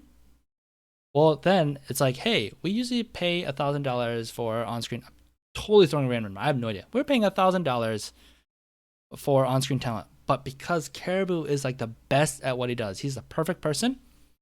We have to pay him $5,000 to do it. But we know that when we do it, like there's no problems because he's the specialist. Like that's how you price yourself, right? And I think like we hired Avali for Media Day for Golden Guardians to host the live stream. Yeah, Golden Boy is a good example probably of this too. I'm not like, I know who he is. I've watched his stuff, and he's like, I see him everywhere because he's like specifically like really good at stuff, right? So Avali, I'm not gonna like disclose day rates and stuff because I don't feel comfortable doing that because I don't know. But I got estimates on day rates for Google and asking people around, and then I went to Avali and asked her, and it was like 10x or something of what we want, like what we could afford. I'm like, holy crap. What we ended up doing is like putting in, we did a barter system where we got her like tickets for her like niece or nephew for the golden like a Warriors basketball game like before quarantine and all that stuff happened, right? To lower her price. But that's the thing, she's able to charge that, and she's able to just like, that's fine. And it was crazy because like we had so much trouble, or at least our payment department, having to pay her because she wasn't responding, because she didn't really even care about the money that much, because she has so much work and that's paid at her premium probably, that she doesn't even like, she doesn't have to worry about money. These are all assumptions. I don't really know. So that's why like you want to be a specialist externally, but internally you are broadening your skill set and all these other things like casting for League of Legends, casting for Rocket League, casting for this, being a podcast host, being a panel host for esports things, public speaking. So you can like be an expert and get paid $10,000, fly you out to the esports conference that's to 10,000 attendees at the next esports con that I don't think exists, right? Those are things that you're leveling up internally inside that people might not know about. So then, because what's going to happen is that even though you're a specialist at COD, because of you're a generalist internally, you're going to be able to do your job as a codcaster even better and better and better and better. And then you're going to branch out to like, now I can do all those other things.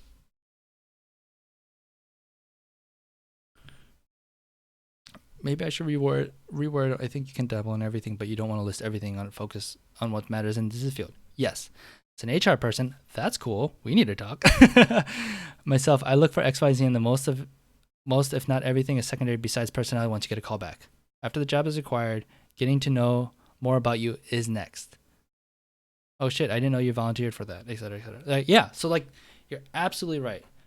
And this is how I look for video editors, and unfortunately, I don't know. We don't do like huge job postings with Golden Guardians for like these freelance projects that I like specifically hire for. But honestly, like just send me that one video that shows me like, hey, you know After Effects, you know League Director tool, and you know how to create a storyline, or you know how to edit it to music. Like show me that in one video and you got the job. Like that's all, like that's like the most important thing. Instead of like, oh, you can do League content. Oh, you can do Fortnite content. Oh, you can do Overwatch content. Like, I don't care. I want to know that you can do this one project that I'm looking for to hire for. So that's exactly what John is saying right here. Like, that is, absolutely. You're absolutely right about that. But I still think like this video, as someone that freelances or looking for work or needs to figure out how to sell themselves externally to people, like this video is so good. And I really recommend the future for content about, oh my God, his negotiation stuff is just absolutely crazy. There's this one, oh my God, what's his name? Wow, I can't believe I'm Christo negotiations, role play. Not that one. Oh shoot, there's one that I think it's a recent one.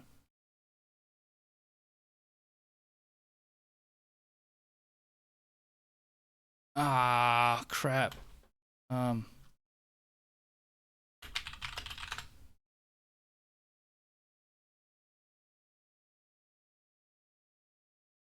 It's a specific, it wasn't his video. It was someone else's video, another creator.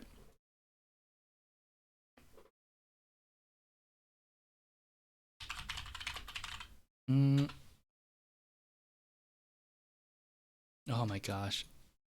This is what's really important about branding. Like, you need to say your name or your channel so many times so it actually finally sticks, because I watch like so much content. I even know lighting advice from expert.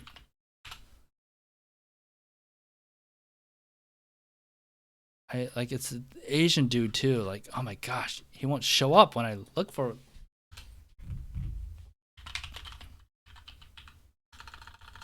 Still negotiations.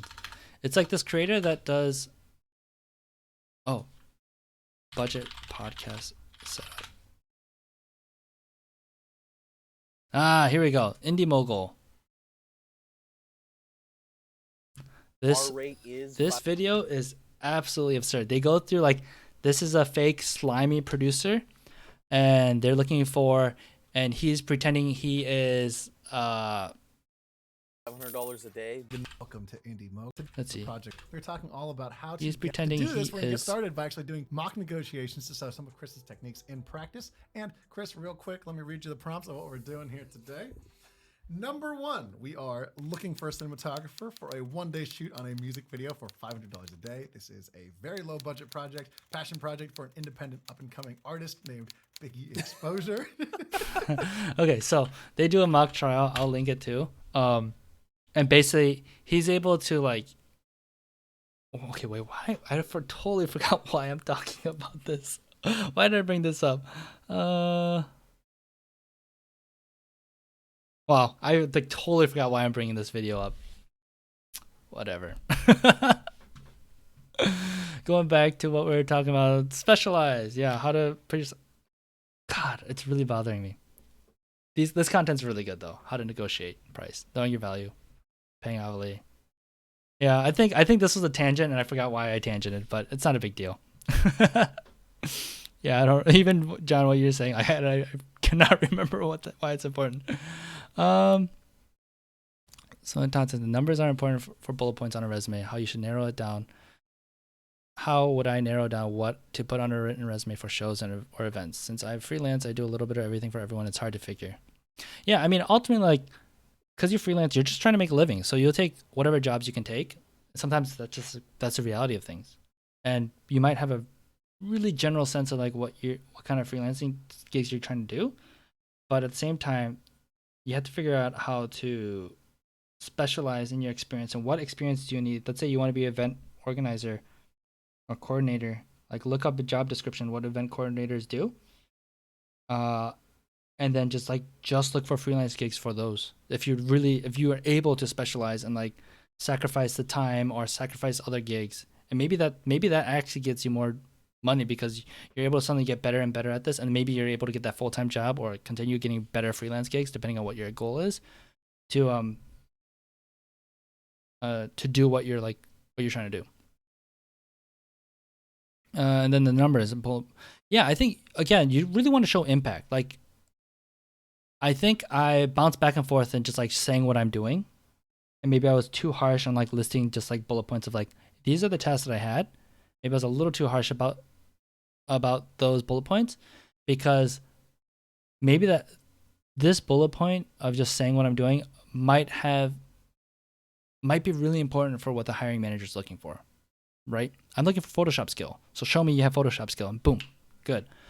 But I think putting numbers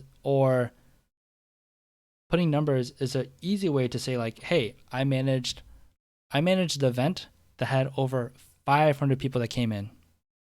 I managed a 6-hour stream event online with no hiccups that got what is the Twitch metric? Views per million or something like that. Minutes watched, something like that, right? Like figure out what's gonna be impressive to the hiring manager that's gonna be like, oh shoot, like this project was legit, or oh crap, like this person really knows what he's doing. And sometimes those don't need to be numbers.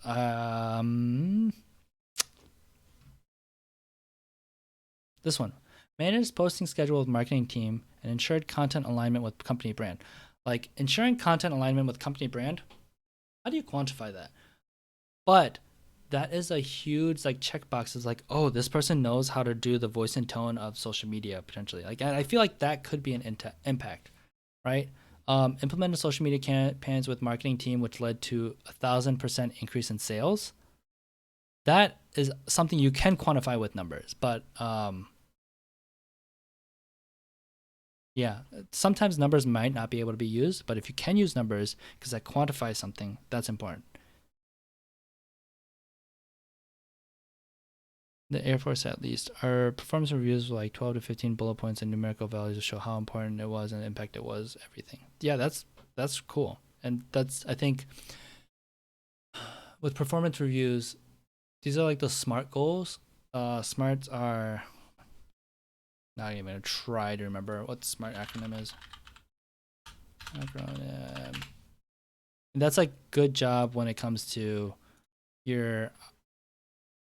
the setup that maybe the Air Force has for performance reviews, because goals should be smart, specific, measurable, acceptable, realistic, and time bound. So therefore you can actually be like, did you achieve the goal? Because like that's something that I've struggled with in the past, like with bosses where they're like, we want our YouTube channel to be healthy. Okay, what does that mean? Does that mean like high engagement? Does that mean more views? Does that mean more subscribers? Like, if you don't have these metrics or these acronyms in your goal, they're really hard to show like how well you did against them. And for you as an employee to be like, I need to know how to be successful and how to measure that success.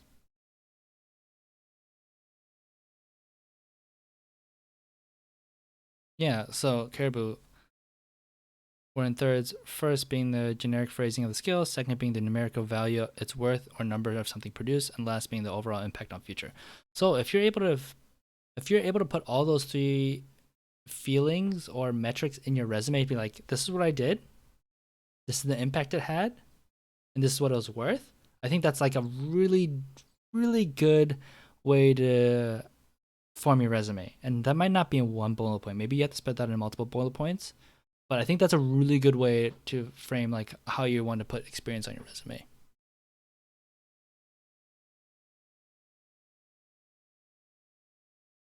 Oh, okay, John. I thought I knew who you were, and now I definitely know who you are with the Anime Expo comment. Yeah, the smart system is great. And let me tell you this helped them get jobs too. Yeah, absolutely, because like that's good leadership. Good leadership is able to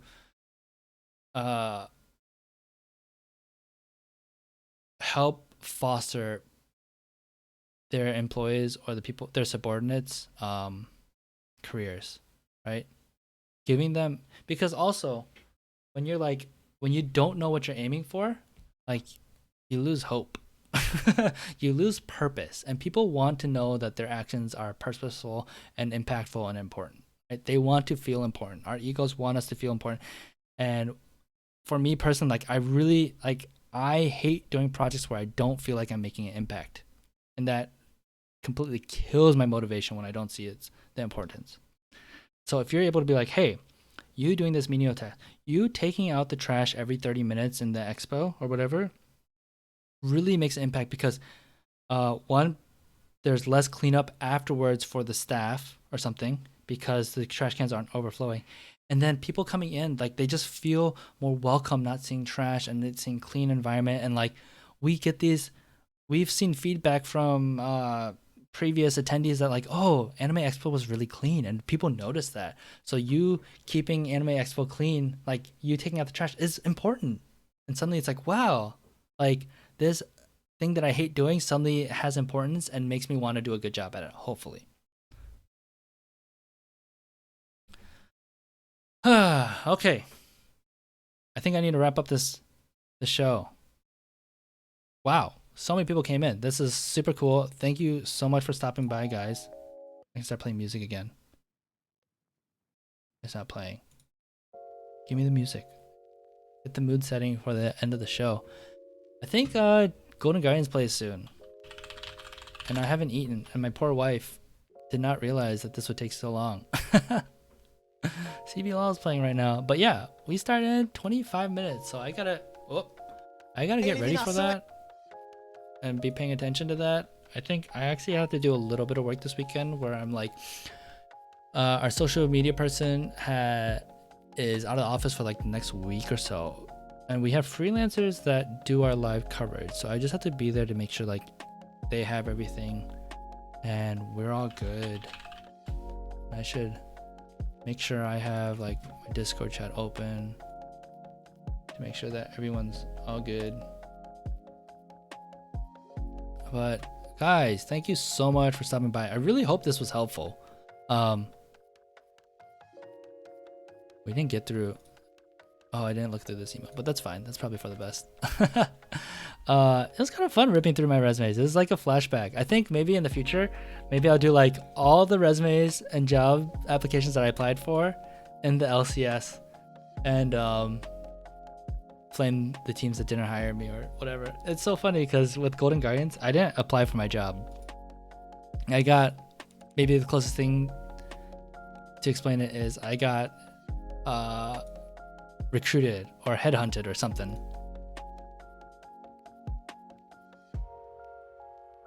I'm so happy to hear that, Modern. Like, I realized that the reason why I do my YouTube channel is I hate the fact that I'm helping people do their YouTube channels with Golden Guardians and giving advice, but like, where's my credibility? Like, I've done tons of research, but I want to like show like I've done it. And that's cool because like, at least with like Peekaboo's channel, I can say like, hey, look, I grew Peekaboo's channel from 0 to what it is now. And it's like really successful. And it's really popped off. But I want more of those under my belt. And I want to prove that I can do it myself and that like, I don't have to rely on someone else's clout, right? I believe Peekaboo's channel popped off. If you don't know who he is, he's a WoW streamer because like he was perfect for YouTube. There was not that content there.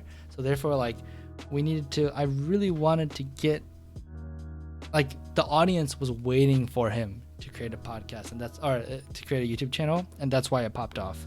So now I want to be like, hey, I'm taking this place where honestly, I'm not going to get 1 million subscribers because there's not going to be that many people looking for this kind of content.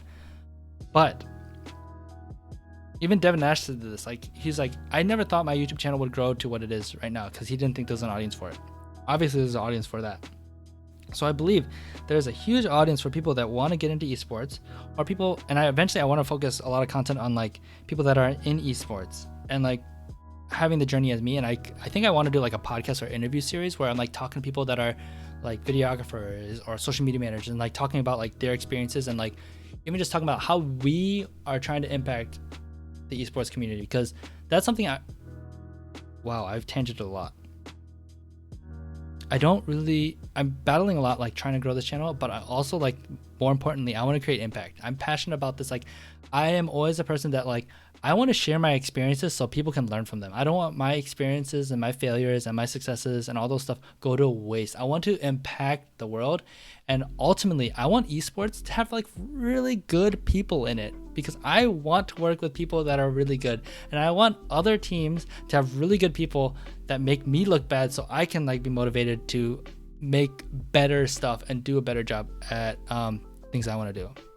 I really hope it is sincere and authentic. I think it is, and I just have to like make sure it comes off that way. And when I've been making YouTube content, not recording on stream, I feel like manufactured a little bit, and it's hard for like my personality to come out. That's why I like doing these streams, because at least like whatever it is, by like not turning on a stream and just recording, I feel different and I talk different. But when I turn on the stream, I talk the way I want to talk. Even though I'm like thinking about content in the back of my head and how to make this into YouTube, I just like talking differently. And it's nice. And it's fun to interact with chat too. Yeah, and John, like there's other podcasts that have done this, and like none of them have broken out, I feel like.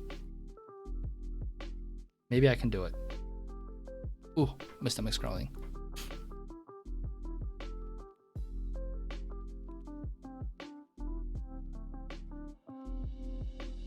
Yeah, and so I realized like there's a part of me that wants to learn how to grow a YouTube channel and prove that I can. But really, really, really what's important to me is that I'm helping people. So like it'll be a nice perk to grow the channel, but it's like conflicting motivations. And ultimately, like I have to pick. I think I can do both, but really, really, really, really, really, really, really, what's gonna give me satisfaction is hearing how Caribou took advice and took steps towards his dream because of the advice I gave him, right? Or helping these college students, like, hey, you know, I took your advice my sophomore year, and then I actually am one of the few people that got a full-time job in esports right out of college because I shaped my way around this. Or, you know, I got a comment on Twitter about my last Just Ask video where I talked about, it was like, I didn't want to post it because I'm like, this is not interesting. I didn't think it was. And I don't know how to frame that video towards YouTube, right? The YouTube algorithm. Like I had to be like really intentional about every single video I put out. That's what like I think, and I think that's true. But this video, I talk about the mentality of, well, it's something I wish I knew before getting into esports. And Helios on Twitter was like, that mentality part like hit me, like that was really good. And I was like, oh, that's cool. And like even those things, just like getting the right mental, because hey, I realized like I work with people that are all younger than me. I'm 31 now, and I'm like, whoa, I'm old in esports. And then I work with people that I like see as very much like my peers, and so I'm like, whoa, they're young, they're still figuring things out, and they don't have like